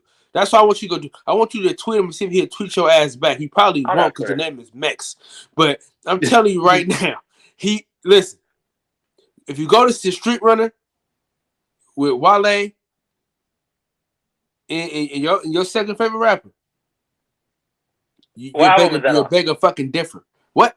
I'll listen to that. I'll listen to anything else. Oh, you ain't gonna listen to shit. You ain't gonna listen to Scarface did a song with Lil Nas X. I'd listen to that shit because it's Scarface. I love him. You into that? You into that type of stuff, huh? I went there. You into that? You talk shit about Wale, but the first nigga you named was Lil Nas X. See, I know what's in your mind. I know what's in your mind, bro. You've been some different lately. I know what's on your mind. Shout out to K-Camp. I see what's on your mind, man. Hey, I'll take K-Camp over Wale. K-Camp go. So K-Camp do go hard though. K-Camp is one of my favorite rappers right now. I fuck with K-Camp more than Wale, so I'm with that too. But let me tell you something, bro. K-Camp is good, but compared to Wale, K-Camp ain't shit. Listen, bro. Y'all don't know enough of their music. Is better. So No, K-Camp, I listen to all his albums. But what I'm saying, Wale might be a better rapper, but K-Camp makes better music. Max, what I'm saying to you though, man, just because you can't understand, don't mean it's not good. That's the problem. Hey, hold on, wait. Yo, but listening it's to I understand Wale, that it's not good. Yo, listening to Wale today, I noticed something. He can really rap, bro. Like he's not like the greatest, but or none of that. But Wale can really rap. He used a lot of metaphors too. That was one thing that I did notice. Like he got those kind of lyrics that make you like sit down and just like think about that shit. You're like, damn, what the fuck was he trying to say? Like you know what I mean?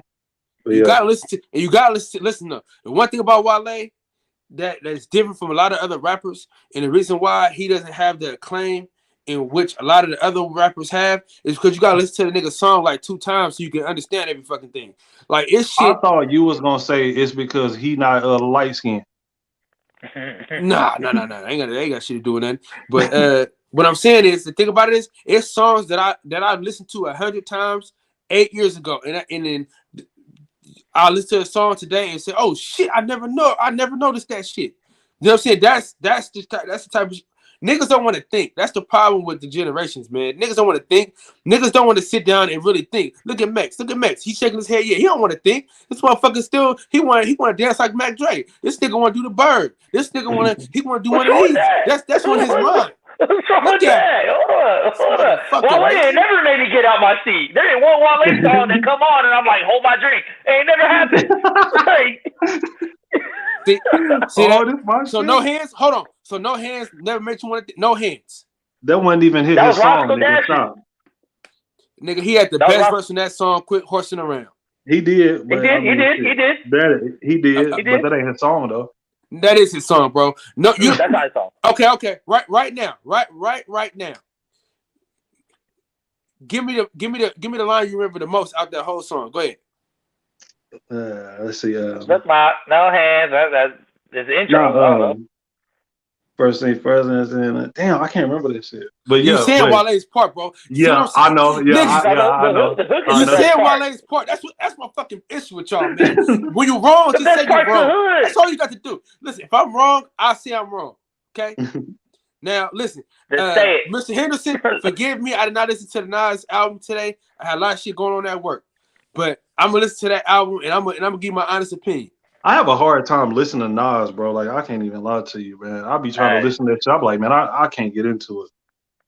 Nas in my 5, man. But all right, now I got a question for y'all, Fred. I don't know if you know this guy, but listen, I want to know y'all position on one of my favorite rappers, like that's out right now. He ain't came out with nothing in a minute, but Saha the Prince. What is y'all? Oh, hey, Saha is my guy, man. I heard of him, but I don't know much of his music though. Listen, I'm gonna give y'all my new 5. Where you from? Detroit? Where you from? Atlanta. He's from Cincinnati, isn't he? Oh, he's from Atlanta. I thought he was from Atlanta. Atlanta, I don't know. No dope on Sundays, man. No dope on Sundays. And I'm gonna give y'all. Listen, I'm gonna give y'all my 5 of the niggas that I like currently, like the current niggas, like you know what I'm saying. He got a call. He got a phone call. Oh no! I was looking something up. My bad. I'm still here with you. Okay. So, Saha the Prince, K-Camp, Moray. I like that dude. I like that guy. He rap his motherfucking ass off, man. So them 3 niggas there. I got 2 more. I'm probably going. Lil Russell. You not feeling him? I don't know who that is, fam. I don't know. I never heard of him. Lil Russell. Oh my gosh. I'm gonna check him out. Put me on something. You got to put me on something. Lil Russell, okay. Yeah, Fred don't mention that many new artists, so we gotta check that one out, man. So, hey, AJ, man, get the hell out of here. So we gonna pretend Uncle Snoop ain't top 5. Man, hold on, man. Snoop is corny, dog. He got longevity. He's not corny. He's just legendary. Like you don't really. Hey, corny. Listen. He got a lot of good songs. I'll just put it that way. He got a lot of good songs. I'm gonna do something I ain't never done before. I'm gonna do something I never done before on this channel. Say that Wale is trash. Watch your fucking mouth, my boy. I'm gonna do some on this channel that I've never done on this channel before, Fred. What's that? Now that's a super chat, right? Yeah.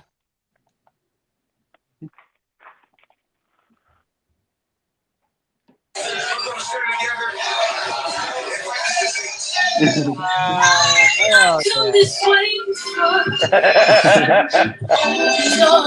played this song on a super chat. Man.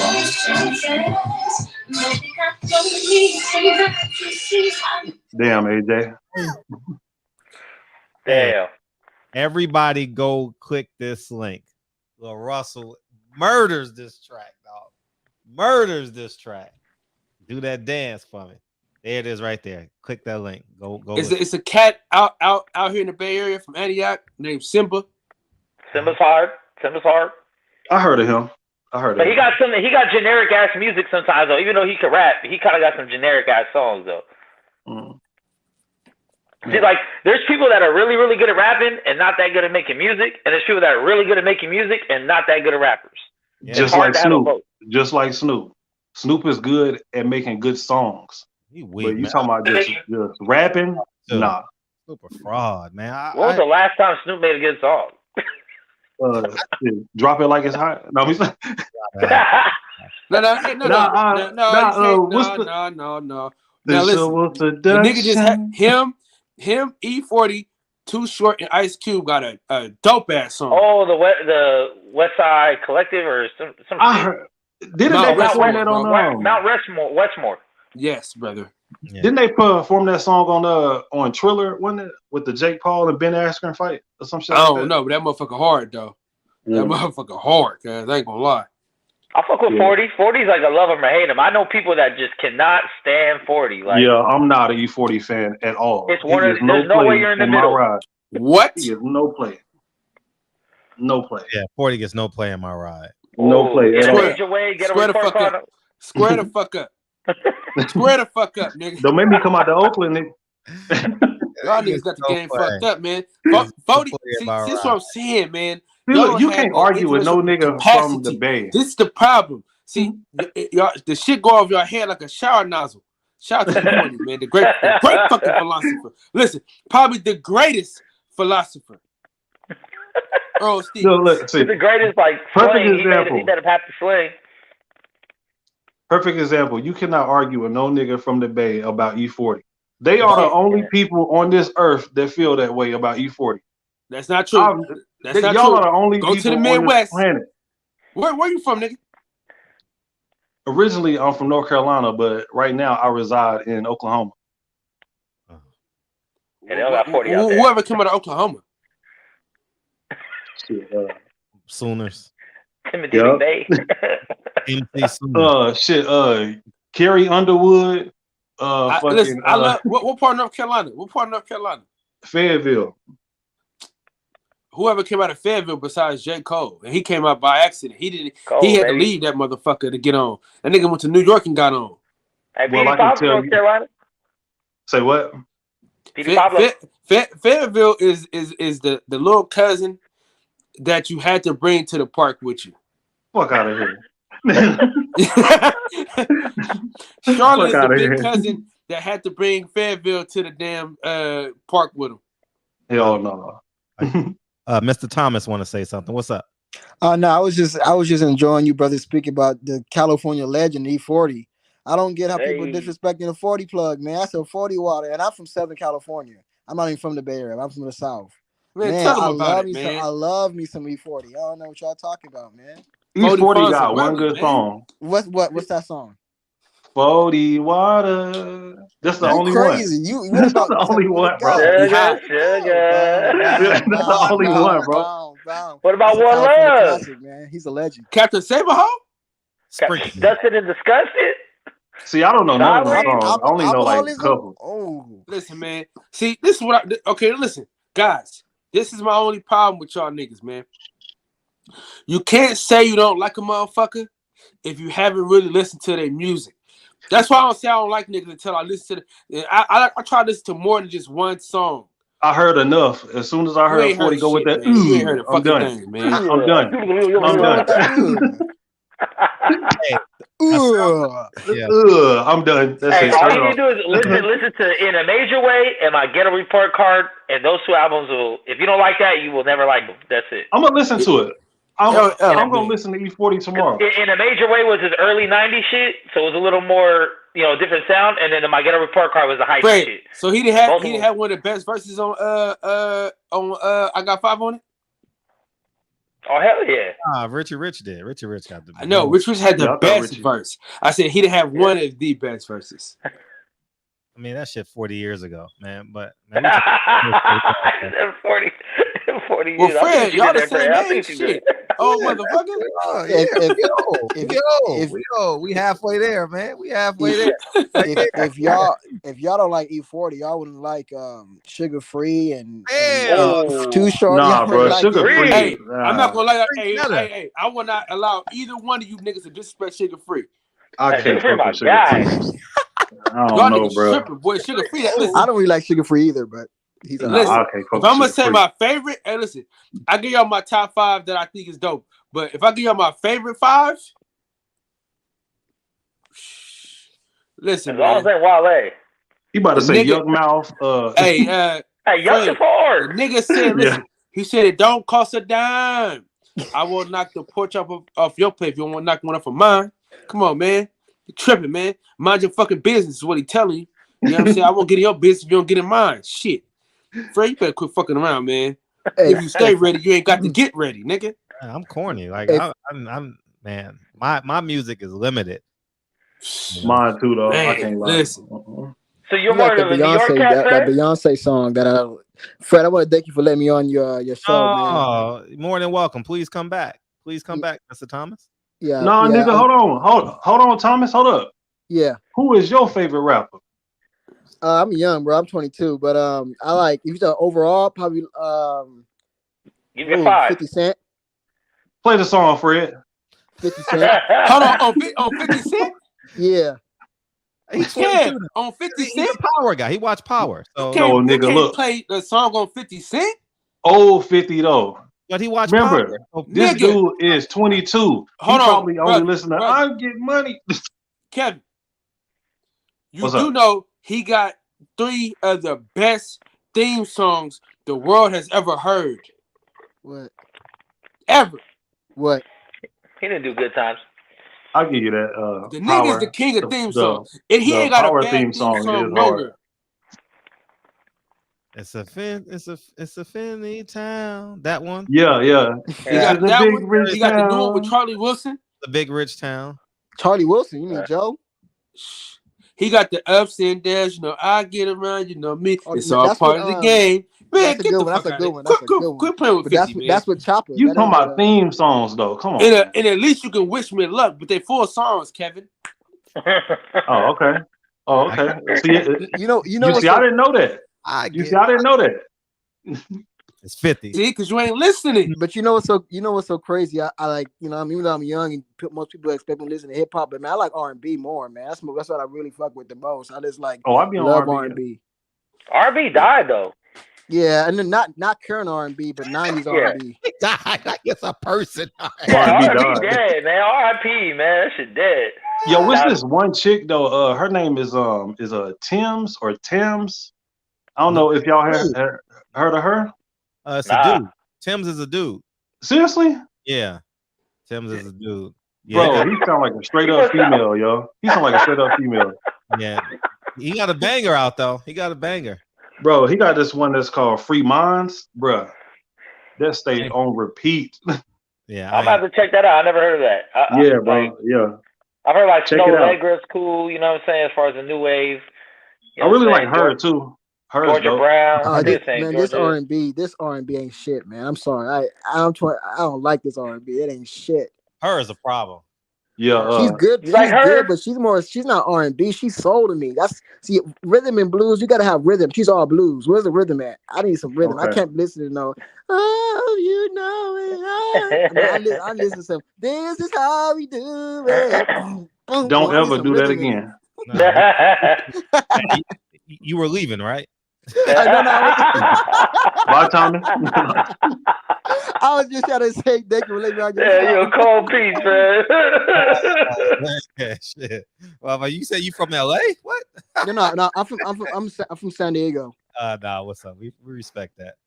Yeah. So you like Silk Sonic album? You like Silk Sonic? I think that's a special. Oh yeah, Bruno Mars is doing his thing, man. Oh yeah, hey, Bruno's fucking a legend, man. Bruno's dope. Damn. Bruno can do every style of music. Yeah, he's special, dog. I used to play poker with him. Really? At Hollywood Park. Yep. And he used to say, "I'm gonna be famous." He was just a little guy. He's like 5'1". Hey, Bruno Mars, man. Very confident guy. He lived in Inglewood at the time. And I had forgot that I knew him. And the dealer told me, "Hey, Bruno Mars used to play here." And you get the same dealer for 10 years. I've been playing at that casino for a very long time. And they're like, and I remember him. Very confident guy. Very confident. That's how and then I watched the special that's how he used to pay his rent. Poker? Playing poker. Yeah. Yeah, that's crazy. Mm-hmm. Hey, Fred, I think Bruno Mars is special, yo. He's special. Yeah, Bruno Mars. But hey, Fred, but we gotta say something if you allow me to say it, man. I don't know about Bruno though. He, culture vulture, culture appropriation. I don't want to touch on that subject, but I mean, you don't think he's black? Culture appropriation, culture vulture. You think he black or no? He's not black. That's what I'm saying. Nah, ain't he like he's like Polynesian. That's what I'm saying. He's not. Nigga, that's some old niggas. But, huh? Can you guys explain? I still. I mean, you know where I stand on all this shit with the race and shit. Like, what necessarily? Like, what from my understanding, culture vulture was someone not of the culture pretending or using the style to get monetary gain. That's what Bruno's doing, pretty much. No disrespect, he's or is it just because he's not black and in a black form of music? The first thing you said. But Bruno does all kinds of music. He's just an overall artist, so he can do reggae, he can do blues, he can do. But where is he appropriating the culture though? Yeah, because I don't see Bruno pretending to be nothing but Bruno, pretty much. Yeah.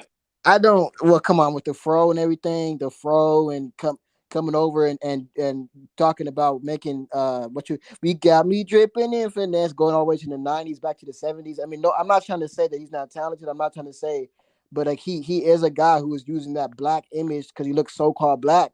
He's using that to his advantage. I'm calling it a spade here. I'm not saying that he's not talented though. I'm not saying that that's wrong. All right. I'm just saying that he does. Well, blame B.O.B. because that's a black man put him on. I'm not sure who put him on. I don't know about that. I just B.O.B. His first song was with B.O.B. Oh, B.O.B. Who's that? No, I forgot about him. Not that one, but the other one. What's the other one? Oh, I stand corrected. Stuck on you, baby. Yeah, that's the one. I'm sorry. Someone in the chat said Tim's is a female singer. I'm sorry. Oh, he is? Okay. From Nigeria. Bro, you gotta listen to her, bro. Dude, Tim's, man. She goes? With a TIMS? Yeah, TEM. Bro, she on some other shit, bro. For real. This is the piece that you cannot try. This nigga, I'll be boy. Hey, you know what, Fred? We're gonna do Music Mondays from now on, man. On my channel. Yeah, we'll do a show on that because we ain't got no boxing for the next couple of weeks. So come back, Mr. Tom. Saturday. Hey, can I say this real quick, Bob? I mean, not to call you Bob, like you Bob Aram or some shit. Nah, because Fred. What's so about this boycott situation before I head out? Fred, man, it is really wrong that people are talking about the Spence haters and the Crawford fanboys, how they're talking about boycotting this fight, and it doesn't make sense. But they pay for Porter and Crawford, and that wasn't even for a pay-per-view. I mean, for unification. Mm-hmm. So make it make sense. That's wrong, man.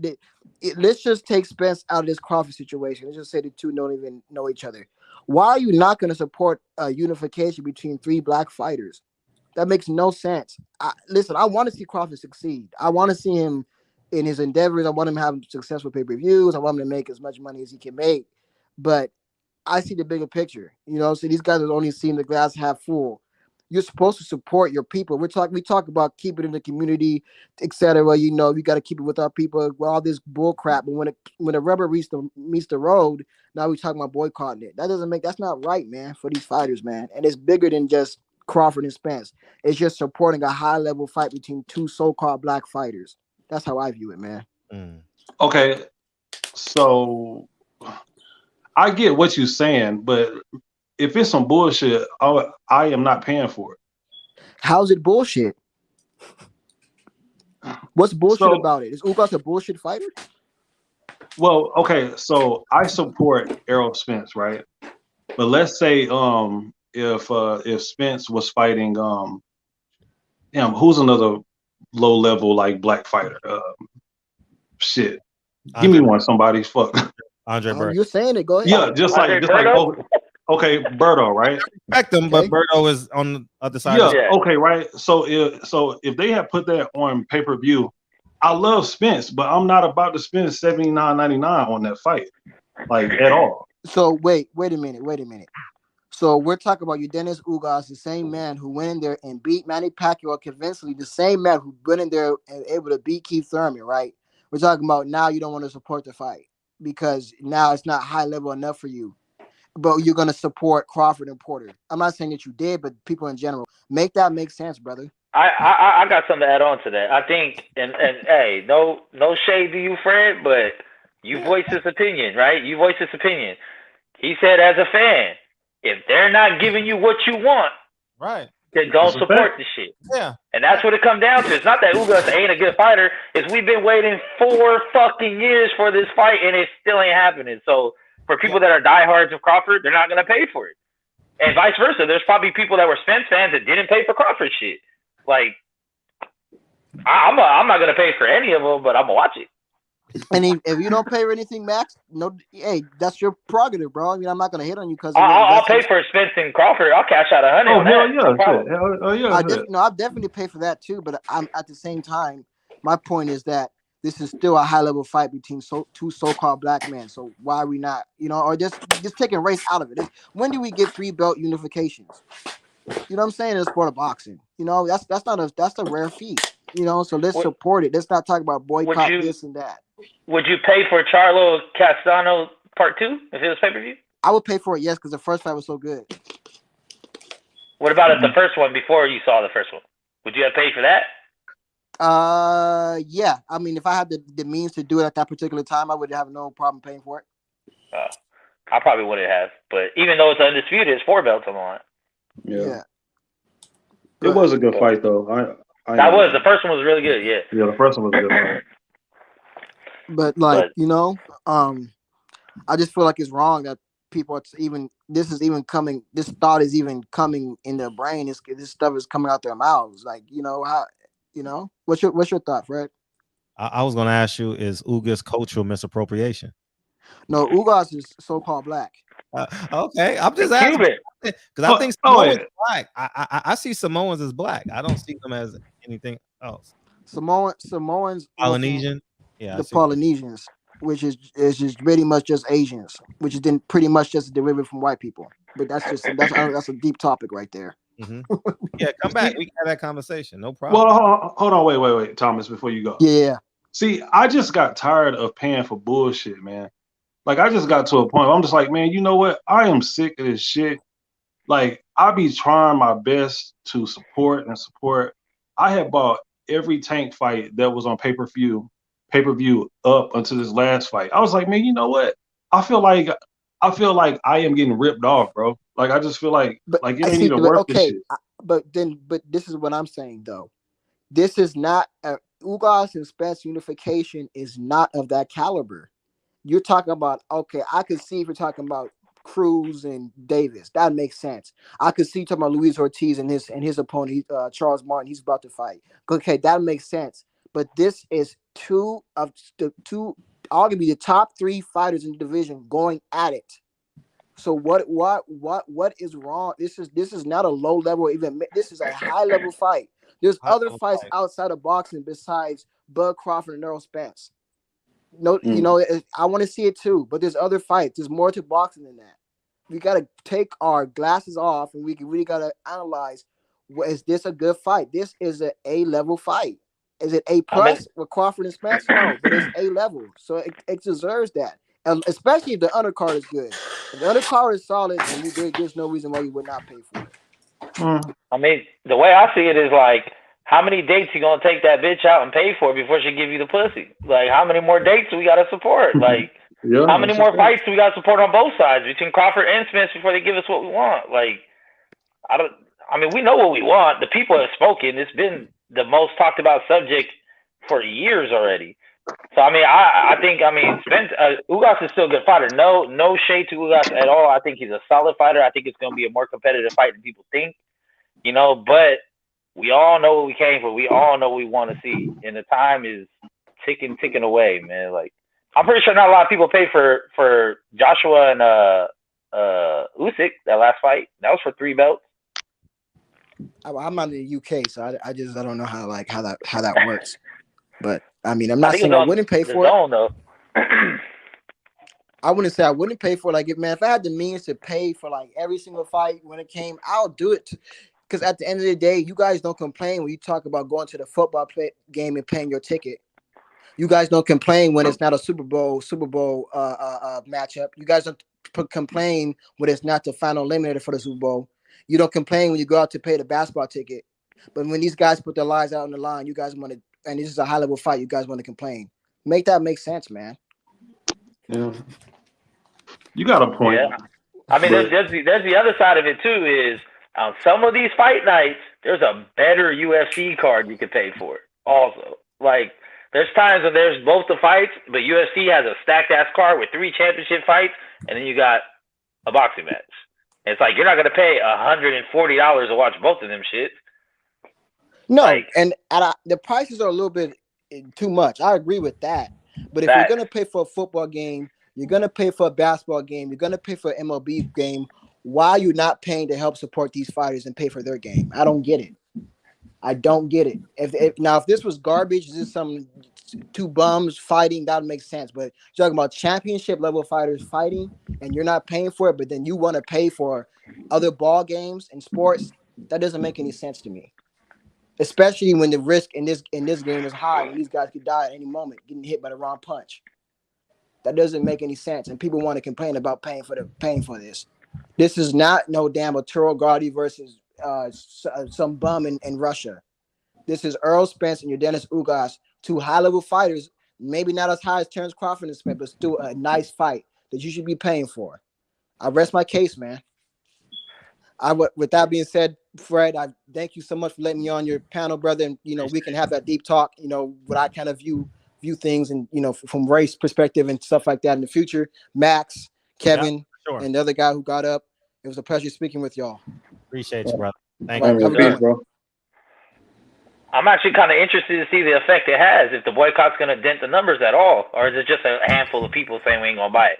Yeah, I mean, we'll see. Well, that fight is on regular TV, isn't it? Right? No, the fan was talking, I believe, my interpretation of it, the fan was talking about Errol Spence fight, and Errol Spence was talking about Frank Martin's fight. That's what okay. If I'm wrong, I'm wrong, but that's how I interpret. Wait, so they're going to have a free undercard on TV first, before the pay-per-view? FS1. Okay. And then it'll go into the pay-per-view after the prelims. Yeah, and don't forget to vote on PBC's Twitter for Prospect of the Year. Ooh. Okay. Yeah, if you get a chance. I got Twitter, though. Right. Do you need a Twitter account to vote on there? You gotta have a Twitter account, yeah. Ah, shit. I got one. I don't ever get on it though. I'll vote though. Hey, but I got a question for y'all though. Yep. How many pay-per-view buys do you think that this fight is gonna do on Saturday? Fuck. I'm guessing like 10K. Yeah, I'm guessing 10. Yeah, 10. Yeah, just 10. That's just 10 people. Damn. They're all family members. There's gonna be a whole bunch of Cubans that about to fight. They just sit in the living room. Yeah. Nah, there's only gonna be one person to buy it, and then they all yeah. Everybody drop 5. 50K. No one even know 50K. Hell no. When you got Ohio State playing somebody, Utah, Hell, BYU, hell no. Yo, listen, look, Fred, you gonna have a field day on Sunday when them damn numbers come back, bro. Be a Monday or Tuesday. Oh, I can't wait to report the numbers. And they ain't gonna release Fred those gonna put numbers. out 10 videos that they 7,400 pay-per-view buys. Man. It's like it's between 5K and 50K. Like that's what they're gonna give you it's between. We didn't release the numbers. It's gonna be some wide margin. Oh well, we did in between 5,000 to 100,000. Man, get the fuck out of here. See now if you was talking about this pay-per-view, I totally agree. Like like this is disrespectful to the fans to even expect us to do this shit. Why they just didn't put up the $2 million for this fight? You know what I mean? Just give. I mean, Charles Martin probably cost about 500,000. Luis Ortiz probably 800,000, right? And this would have been a good free fight, though. Like, it's a great free fight. Yeah, it would have been great free fight. And it's a great feeder fight too. Like, if you got a card coming up the next week, it's a great feeder fight. You know, get your promo on. Talk about your next week. Yeah. Like, no one knows who's on the undercard. I don't. This is ridiculous. It just proves that where's the money at? You know, like, because 2 years ago, this would have been a card on Fox for free, right? Yeah. Remember, we saw Deontay Wilder, Gerald Washington for free. You know, and this would have been a good free card. Yeah, yeah, because it would have been knockouts, and fans would have got excited. I got one even better. We got Tony Harrison versus Jermell Charlo for free. We got Tony, and that was a classic fight. Both of them. We got Keith Thurman and Danny Garcia for free. CBS. Yep. That shows you where's the money at. Where the money at? Yeah. See, I mean, if this card was free this weekend, I would be watching this over that football game. I don't really care about college football myself, so I would have watched this instead. Go blue, Fred. Oh yeah, we on it. December 31st. It's going down. It's going down like my two misses. Yeah, for sure. But I'm gonna wiggle up out of here. Let someone else get on, man. It was fun talking to you. I'll be in the section afterwards, Kyle. I'll see y'all, man. Are you just gonna ignore? You just gonna ignore him, Kyle? Oh damn! I know. Yep, I'm about to slide out too, man. About the maca root. I take that stuff every day, bro. That maca, it works. Yeah, bro. Like, and it doesn't only work or whatever just for that. Like you got to look up like the benefits. Like, you'll notice a difference.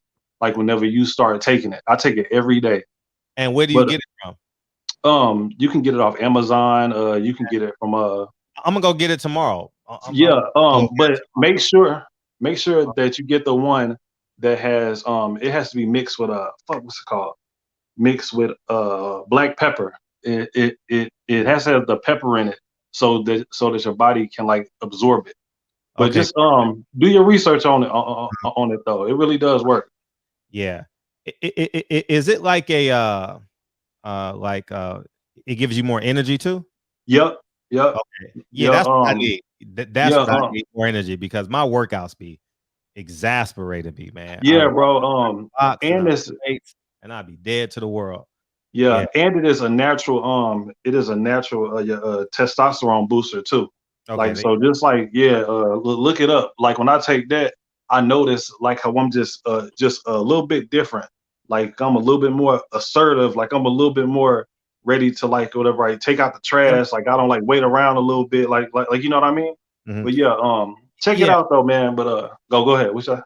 No, because you're right. Because I do my stuff around the house in spurts. Mm-hmm. You know what I mean? Like, okay, I go hard for 20 minutes and I'm sitting in front of the computer. You know what I mean? I know exactly what you're talking about. So macra root with what? Because I don't want to take black pepper. Black pepper in it. Yep. Okay. Yeah, because if it don't got the black pepper in it, then you pretty much just taking it for nothing, because it needs that so your body can like absorb it. Whatever. But yeah. Okay, cool. But all right, y'all, man. I'm out. Cal, I see you in the boxing section. Fred, I'll holler at you tomorrow. Most definitely. Perfect. Yeah. Peace. Hey, appreciate you. What's up, Kyle? In fact, I gotta say this, man. You know, every couple months I gotta give you your flowers, man. You know that. Why is that? half the shit that I'm doing as it pertains to this YouTube shit and this film shit, man, is a correlation to my mentor, man. Frederick S. Hawthorne, man. I like to appreciate. They got to correlate. They got to coordinate. They got to coordinate. You know what I'm saying? I'm telling you, man. I'm telling you, bro. Like you really force niggas to level up. You know what I'm saying? If niggas is paying attention, you know what I mean? Like when I thought about doing a podcast, and I was like, nigga, just do it. You know what I'm saying? I did it. You know what I'm saying? I said I was thinking about doing documentaries. Nigga, do it. Just go, man. You know what I'm saying? Worth it. No, I appreciate you, man. Sometimes you need that swim kick in the ass, man. Yeah, and Thursday, I wish we got Mickey Bay in here on Thursday, so we got to promote it. And Sunday we're gonna promote you because we don't have a guest in here Sunday, so we're gonna sell a $7. So everybody brings $7 to the shop on Sunday, and we're gonna get Kyle to 100 buys on Sunday. So everybody brings $7. You know what I mean? Token of appreciation to Kyle and his hard work. We're all gonna spend $7. And check this out. I'm doing the giveaway. Appreciate you, Birdman. At 100 buys. About the bird, we're not talking about the giveaway. We talking about everyone being accountable to their $7. And we come in here every night. We probably make pennies on the dollar coming in here every night, but it's for the community.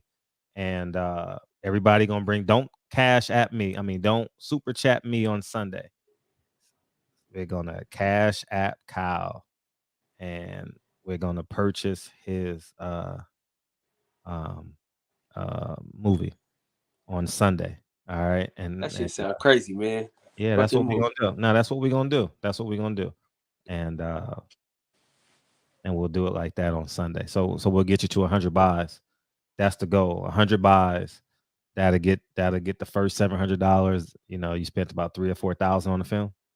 Yeah, we'll get you that. Yeah, we'll do our best again. We'll promote it, and then we'll push it to the man. I'm pushing it. And I gotta do my part and go to the film freeway and shit. Yeah, you gotta get in some film festivals and stuff like that. Yeah. See, my shit ain't short. That's the only difference between mine and yours. My shit ain't short though. Yeah, mm-hmm. Yeah. My production cost was a little bit different. Yeah, my shit be low. No, but you did a documentary. See, I did narrative. Narratives are different. You don't need makeup for documentaries. You don't need perfect lighting for documentaries. You know, like documentaries can have that edge to them. You know, narratives is scripted. Yeah. You know, and you need grips, you need gaff, there's structure to a narrative. You know, and I started out in documentaries. This was actually my second narrative. Yeah, so I like doing them documentaries because it's like we're just having a conversation but on wax. You know what I'm saying? And like, you know, we get to go to these. I get to go to where shit happened. You know what I'm saying? Yeah. You know who should start their own production company? Brian Custer. He's so might as well. Shit. He's so connected. He can get some college interns from Hampton and tell these stories on a level that ain't been done before.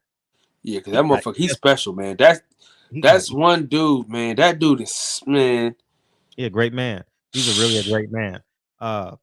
He got ESPN. He talked to you like he know you, Fred. Yeah. He talked to you like he know you, huh? Yeah. Dog, I'm telling you.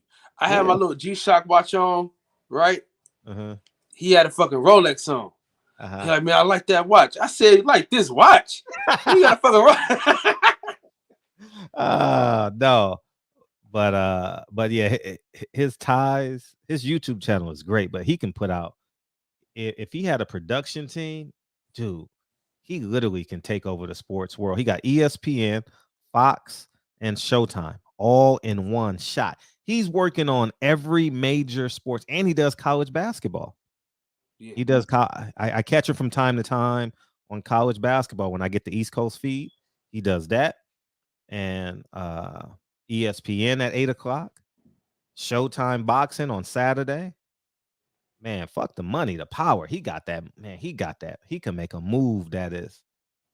He could make a move right now that could change sports forever. I just thought about it right now when someone put his name in the chat or something. Yeah, he got a chance. I love Brian Custer. Super duper special, man, and I'm rooting for him.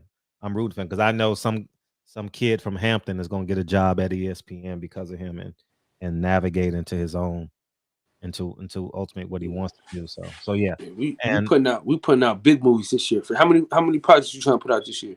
I wish I could do two.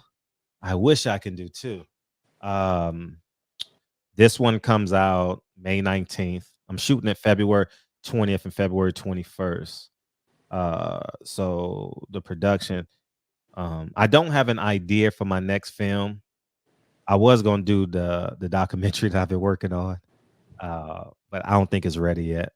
I need to wait for some events to occur. I'm going to be respectful and say events to occur. And so I'm just waiting. I'm waiting my time. I'm biding my time so I can drop that, man. And we'll see. So, but yeah, your project is going to do well, and we're going to push it. We're going to root for it. And yeah, it's a lot of film festivals out there in San Francisco too. Lots of them. So, and make sure you do the ones in Philadelphia too. You know, so people will know. Most definitely. Yeah, and I'm trying to figure out right now how to rent out a movie theater. Oh, that's easy. What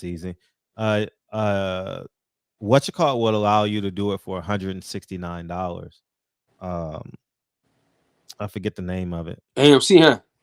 Yeah, I forget one. Yeah, AMC. I think it's AMC. That's what I'm gonna do. That's what I'm about to do. $669. But you got to do it in San Francisco, and you got to do one in Philadelphia. Oh, no question. Yeah, now, question though. Do you get money off of that, or you just?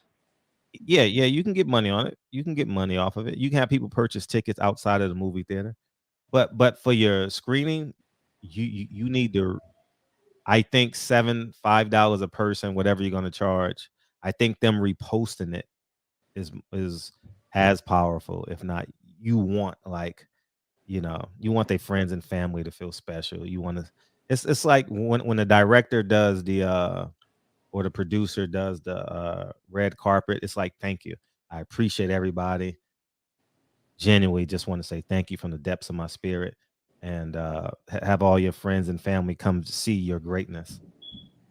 So I think it's in your best interest to do that for free. Do a free one in Philadelphia and do one for your company out in San Francisco, and you charge people like us to watch it. Man, boy, Fred, man.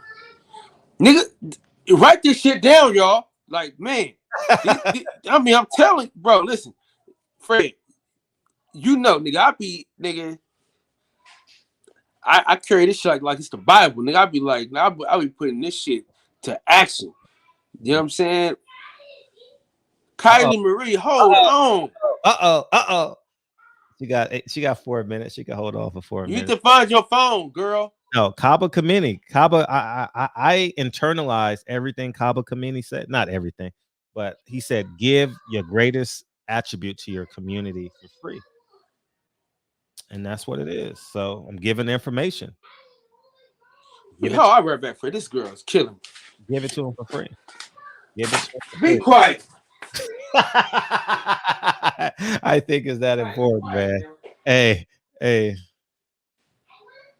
If 5 people buy that, you're right, if 5,000 people buy that pay-per-view, Al Heyman is not a genius. But I mean, the genius thing would have $2 million to pay for it. That would be the genius thing, because you'll get more bang out of your buck. Because I think you can get 1 million people to watch it, maybe on Fox, at least for at least 1 minute. I don't know how long you got to watch it for the Nielsen ratings to kick in. So I don't know, but man, I'm telling you, Fred, we doing this shit, man. Yeah, you big time. Yeah, it's a hell of an accomplishment to write a book, do a film, because it's all independent work. It's all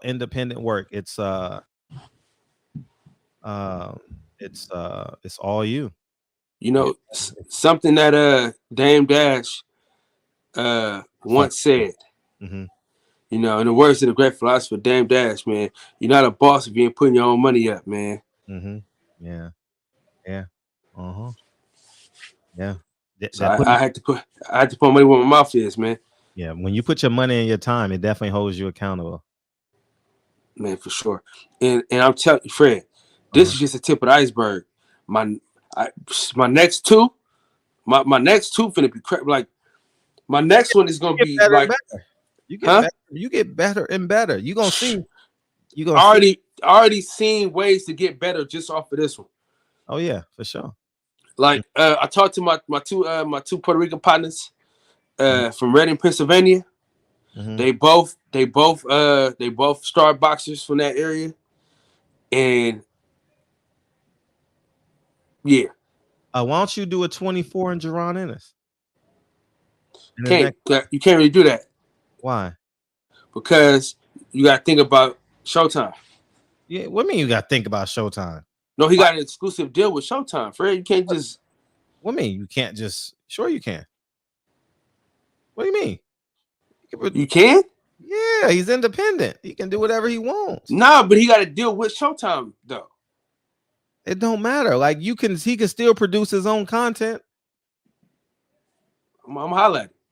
Yeah, you should. And Cool Boy Steph, they're in the gym together. Cool Boy Steph. At some point. Yeah. I'm saying, but I thought since they I thought they had Floyd Mayweather type shit, But I think I thought that's what it was. Well, you ain't got to name it 24 Access. You can. No. I'm saying I didn't know if they can just do something independently outside of that. That's why I never That's why I didn't try to do people that were signed to Showtime per se. You know what I'm saying? That's why I was going with top ranked fighters and shit like that. Yeah, now that you got the end, yeah, you should definitely, you should definitely maximize. I know, maybe you can get J-Rock, maybe you can get Breadman and J-Rock. I'm cool with those two men. And they're real character driven people. So that'll be great. That's my connection to Philadelphia. I don't really have anybody else in Philadelphia that I can think of. Yeah. Because J-Rock, he was in the film. Yeah, I'm gonna watch it. It's an hour and 11 He made minutes. a cameo. I'm gonna watch it. And that's why the one I sent you, that's just the rough draft. That's just it's not done yet. I want him to add some more shit to it. But it's done. You know what I'm saying? It's done. So you got to get the trailer to get all these. You got to get all the people the cameos. Pop. I got the trailer on the joint. Is it 1 minute long? Yeah. Send it to me. You sent me the movie because it's on my YouTube channel. Oh, okay. I got to watch on YouTube. Okay, gotcha. Yeah. All right. But I'm a screen record. I'm gonna send it to you. You ain't got a screen record. I'm gonna go to your YouTube channel right now. So I want to pay respects to this fighter, man, that lost his life last night. That's fucking crazy. Yeah, man. It just hurt my heart, man. Danny Kelly, he got shot in front of his 3 kids, dog. You know what I mean? What's wrong with niggas, man? And I just think it's just utterly disgusting. And like I said, this platform, you could be an amateur, you could be a street fighter. You're gonna get that same level of respect and coming into the barbershop as a guest. So you got the bells, Fred? Yeah, I wanted to play the 10 count for this young man. Yeah, for sure. Rest in peace, Danny Kelly Jr., man. And we'll play it for this young man.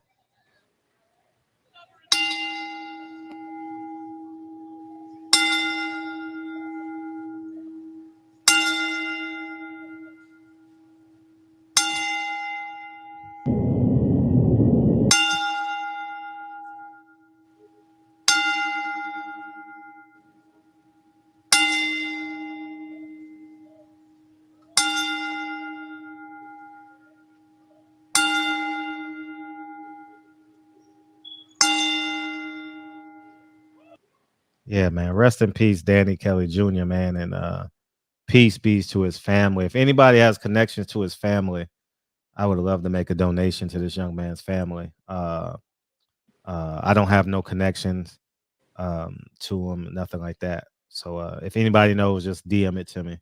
And I'll definitely make a donation on behalf of the barbershop. Out of my money, not the $2,900, out of my money. And we'll do it like that. and it'll be in honor of, I mean, it'll be from the barbershop to his family. So feel free to hit me if you got any information on the family. So he was 10-3, you know, and don't matter to me. It really doesn't matter. He was a part of the community, and it's just awful that it had to happen. So rest in peace. Damn. Rest in peace, Danny Kelly, man. Yes. Yeah. I just seen a little article, man. That's Yeah, we're gonna play the trailer. Let's play the trailer, man. Let's play the trailer to the cow. Let's back up, man. Let's get back to.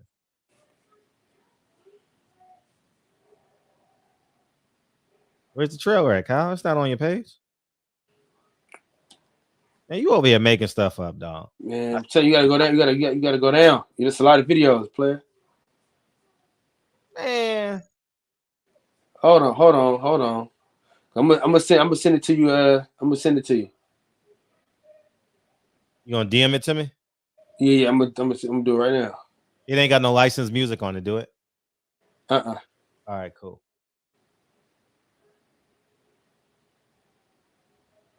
Kyle over here making stuff up.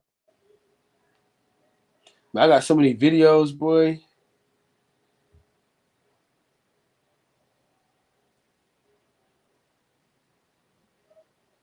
Damn.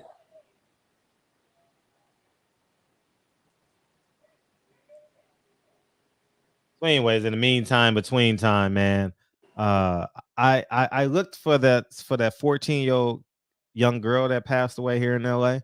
I couldn't find anything on her. So y'all asked me yesterday. I couldn't find anything on her. So if you have a GoFundMe for either of those two people, feel free to send them to me. But yeah, man.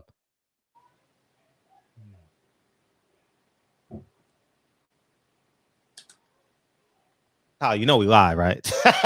Yeah, nigga. I mean, filibuster. I know. I always say that just to play with you, man. But yeah, man. I just faxed it over. Faxed it over. Perfect. All right, we're gonna watch this together. It's 1 minute and 37 seconds long, and we're gonna share it. World premiere in the barbershop. I wish I had the thing. World premiere in the barbershop. World premiere. I'm gonna exit us out, and I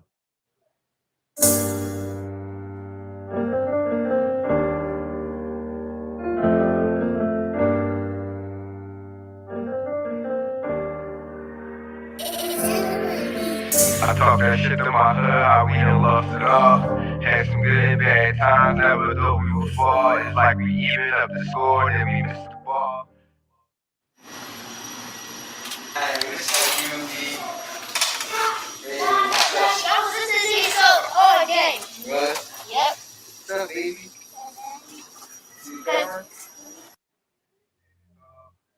What you do today in school? What you do? In the streets, what you do? I know you just hear race with my dreams down a long haul. Obstacles in my way, I start to fucking crawl. Try to get it by any means, just to catch me call. Free the gang, behind the walls. Say it twice, let you know that I mean it, dog. Come from where I'm from, now you the underdog. Trying to control your life, just like an analog. Like the blurred times moving like you in the fall. These young boys, R.I.P. Errol, man. When he was younger, this is the block where he got killed on. The small little altercation turned into something big. And he wound up getting shot. It was so crazy. He was the person that I had on twice in life. That's crazy, man. Yeah.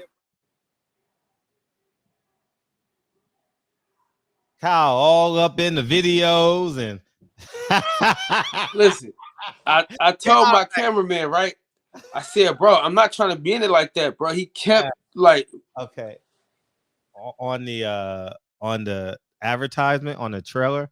That's more of a teaser than a trailer. The trailer, you got to hit everybody like Dron Ennis.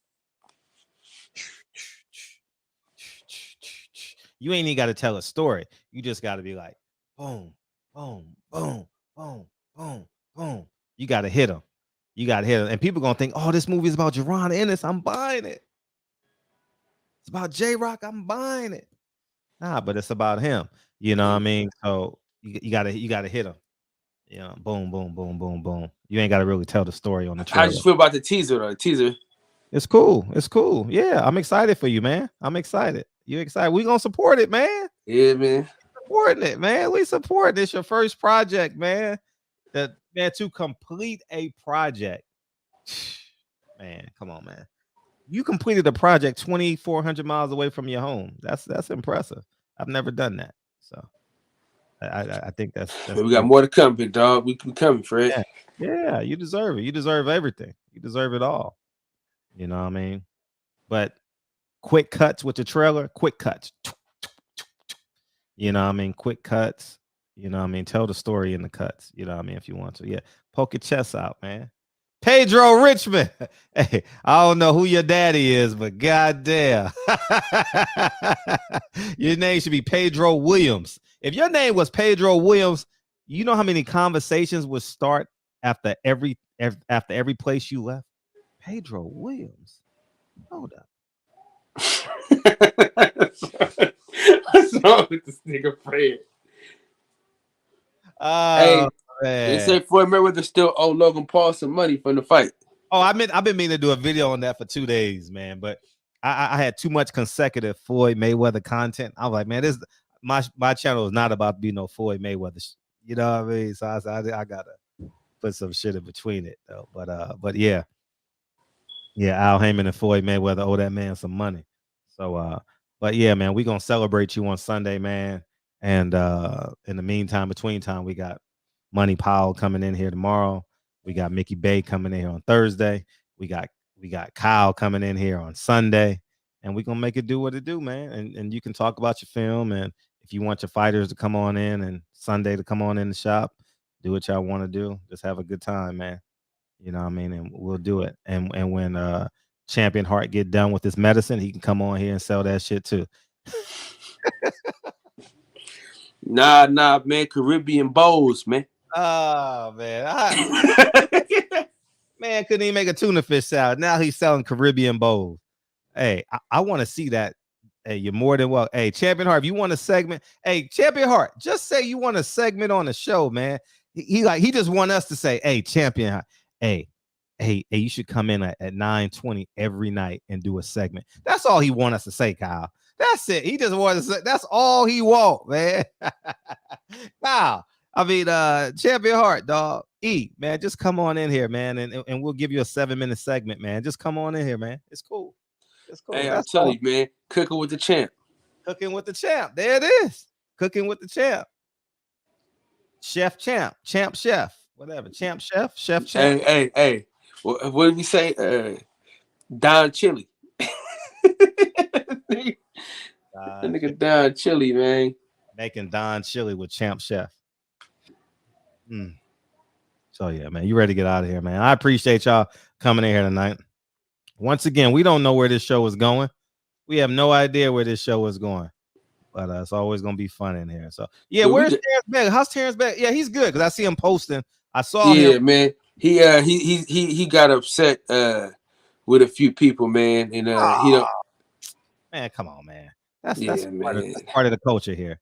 That's part of the culture here, man. Yeah. That's what we do. We get mad and we keep on ticking, dog. You know, I get mad at somebody every night. Man, come on, man. I get people coming here just to hate on me. I see them in the chat. I'm glad they in here. Yeah, man. It's cooking with the champ. Okay, let's do it. Yeah, man. We'll do it. Listen, keep your daughters out of your nonsense, though, man. They don't want to be a part of this foolishness you got going on, Champion Heart. Yeah, he want a segment on the show. That's what he want. He want to be famous. That's what we're gonna make him famous. It's Cooking with the Champ. Edit your segments, man. Send them to me. Send them to me through WhatsApp, and I'll upload them. Not a problem, dog. We good. You good? Or no, you can. You ain't got a WhatsApp me. You can Dropbox them to me, and we good. You can do as many segments as you like, Champion. I don't give a fuck. It's fun. Yeah, be glad to. Yeah, man, niggas don't understand the level of. I was telling some of my homies, man, that was some of my Muslim buddies. I said, man, if y'all wasn't Muslims, man, y'all be best friends. Oh, him? Oh, I don't mind. I mean, I don't mind why people get mad when you disagree. Well, people think disagreeing, you got to be disrespectful. Thank you, Kev. I got it. I disagree with a lot of people, and I don't get mad at them. That's too much energy being mad at someone because you disagree with them. I think the Nation of Islam is a fraud. I'm not changing my mind. You don't. Okay, there's other things to life than the Nation of Islam. So people think if I say you're wrong on something, I'm disqualifying the whole person. I mean, not unless you commit a heinous crime, but I don't disqualify a person because they're rooting for Terence Crawford. You know what I mean? Or Tyson Fury. You know, I don't know. But yeah, we gotta do top 5 worst rappers. I think Snoop makes the top 5 worst rappers. Hell no, man. Hell no. I think he's a caricature. I think he's a fraud. Bro, there's so many other people that suck. No, but I'm talking about like he pretends to be this gangster. He ain't no gangster.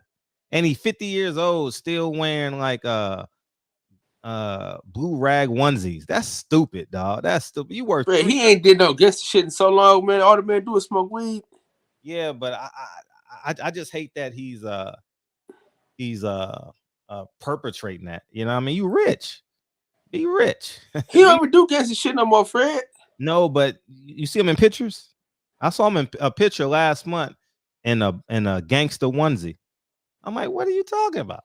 That's I think when you 50-something years old, man, you can't be gangster. You can't be gangster at 50. You're a mogul at 50. You're not a gangster. You ain't gangster rap at 50, Kyle. Who's gangster rap? We gotta let nigga live one time, cuz. Man. Anyways, all right. He needs to go back to being signed with what's it called, and let P go save his life again. Here he come. Here Fred go. Listen, man, we got enough problems, man. We don't need Snoop Dogg problems, my boy. All right. No, I'm just saying, like, I saw him in a picture and it kind of upset me. And the funny thing is, my kids don't even know who he is. But I'm just saying, like, the kids that do know who he is, like if I could have had a conversation with Nipsey, like, I wanted to have a conversation with Nipsey because he wore a 60s jersey when he performed for the Clippers, right? I'm not sure what date it was, but it was obviously before his death. And I just want to have a conversation with him about, like, you know, like, you're a mogul now. You're not just a game banger, you know? Or if you're not, you know, people say you never leave the gang, but that's cool. But I know once a Crip, always a Crip. But goddamn, like, you can't. And I think Nipsey was like, the pendulum was swinging towards business, but he still had those ties to the street. And that's what gave him that edge. That's what gave him that credibility in the streets too. But you got to get all the way out. You got to get all the way out. One foot in, 1 foot out, though. Yeah, and it comes back to get you. How many rappers have died in the past 30 days? How many rappers have died? God, it's like a war on rappers out here, you know? And so I wish I could have had that conversation. I reached out to him. Maybe a year before he passed. He obviously didn't see it, but I told everybody to tag him. But it was my fault because I seen him. You seen a nigga 1,000 times though, Fred. Yeah, it was. I take partial blame for that. But he's dropping his kids off at school. Like, that's kind of corny, you know what I mean? But you gotta give a nigga a head nod, Fred. I mean, yeah, that too. But yeah. Anyways, I tell niggas all the time, if I hold a motherfucker high regard, I gotta tell him. That's one of the things about me, man. If I hold a motherfucking high regard, I gotta tell him. No, when I seen Cameron at that fight, I thought about all the pink I used to wear in high school, and all the fucking big ass jerseys I used to wear. And I said, dog, listen, nigga, I thought I was you and Jim Jones in high school. That's what I told the nigga when I met him. And that's another nigga, Jim Jones. Why the hell is your name Jim Jones, dog? You killed so many people in Africa. Ghana, was that Ghana? Come on, man. Nah, that's out here, cuz. That was in Texas, right? Yeah, he killed the white folks, I thought. Texas, but he killed. No, it was in, yeah, Jim Jones. He's a white dude. You're right. He's a white boy that told people to drink the drink, right? Yeah, drink the Kool-Aid. I'm getting them all confused. Yeah, I'm getting them twisted. You got the Waco niggas. Yeah, the Waco. Yeah, so he's named himself after that guy, Jim Jones. So I think it's a different reason why he named himself that, but okay, well, still no reason to name yourself Jim Jones, you know. So, but you know, I'm raising a child, so my mind is different than when I didn't have kids. You know what I mean? So like Guyana, thank you. So it was Jamestown. So like when so it's a little bit different for me because I censor like much of what I do, you know, now that I have kids and I'm accountable to my actions. So that's why he's like 7 years ago you wasn't talking about it. No, I wasn't, because I wasn't accountable. I was a free spirit, more of a free spirit then. So but yeah, you ready to get out of here, Kyle? In the words of the great philosopher DB Fredro, play that song, Fred. Yeah, I appreciate you coming in. And congratulations to Kyle, man. I appreciate you, Big Fred.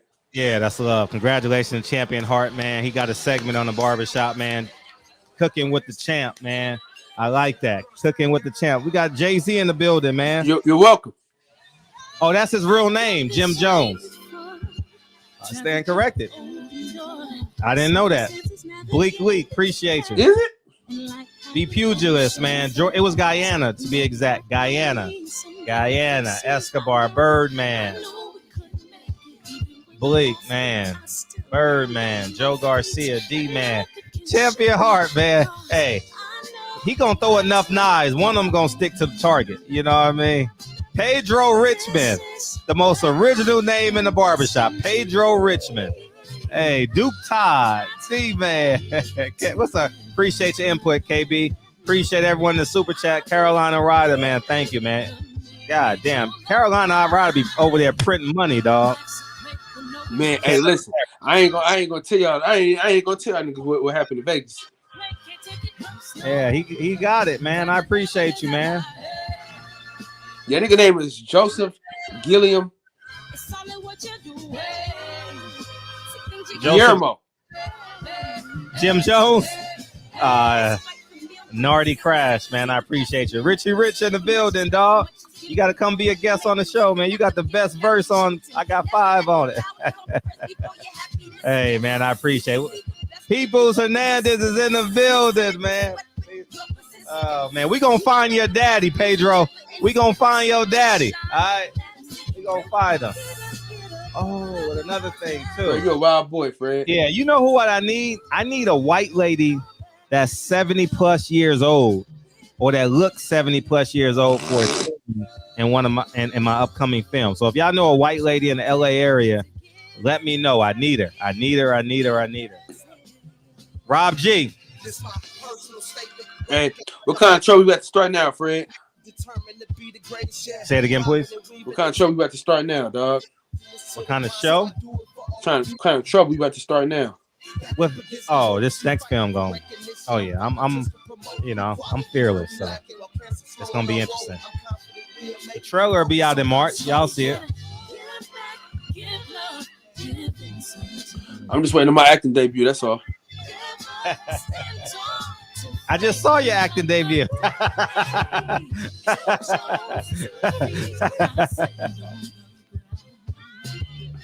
can find any one of them at a supermarket. You're right.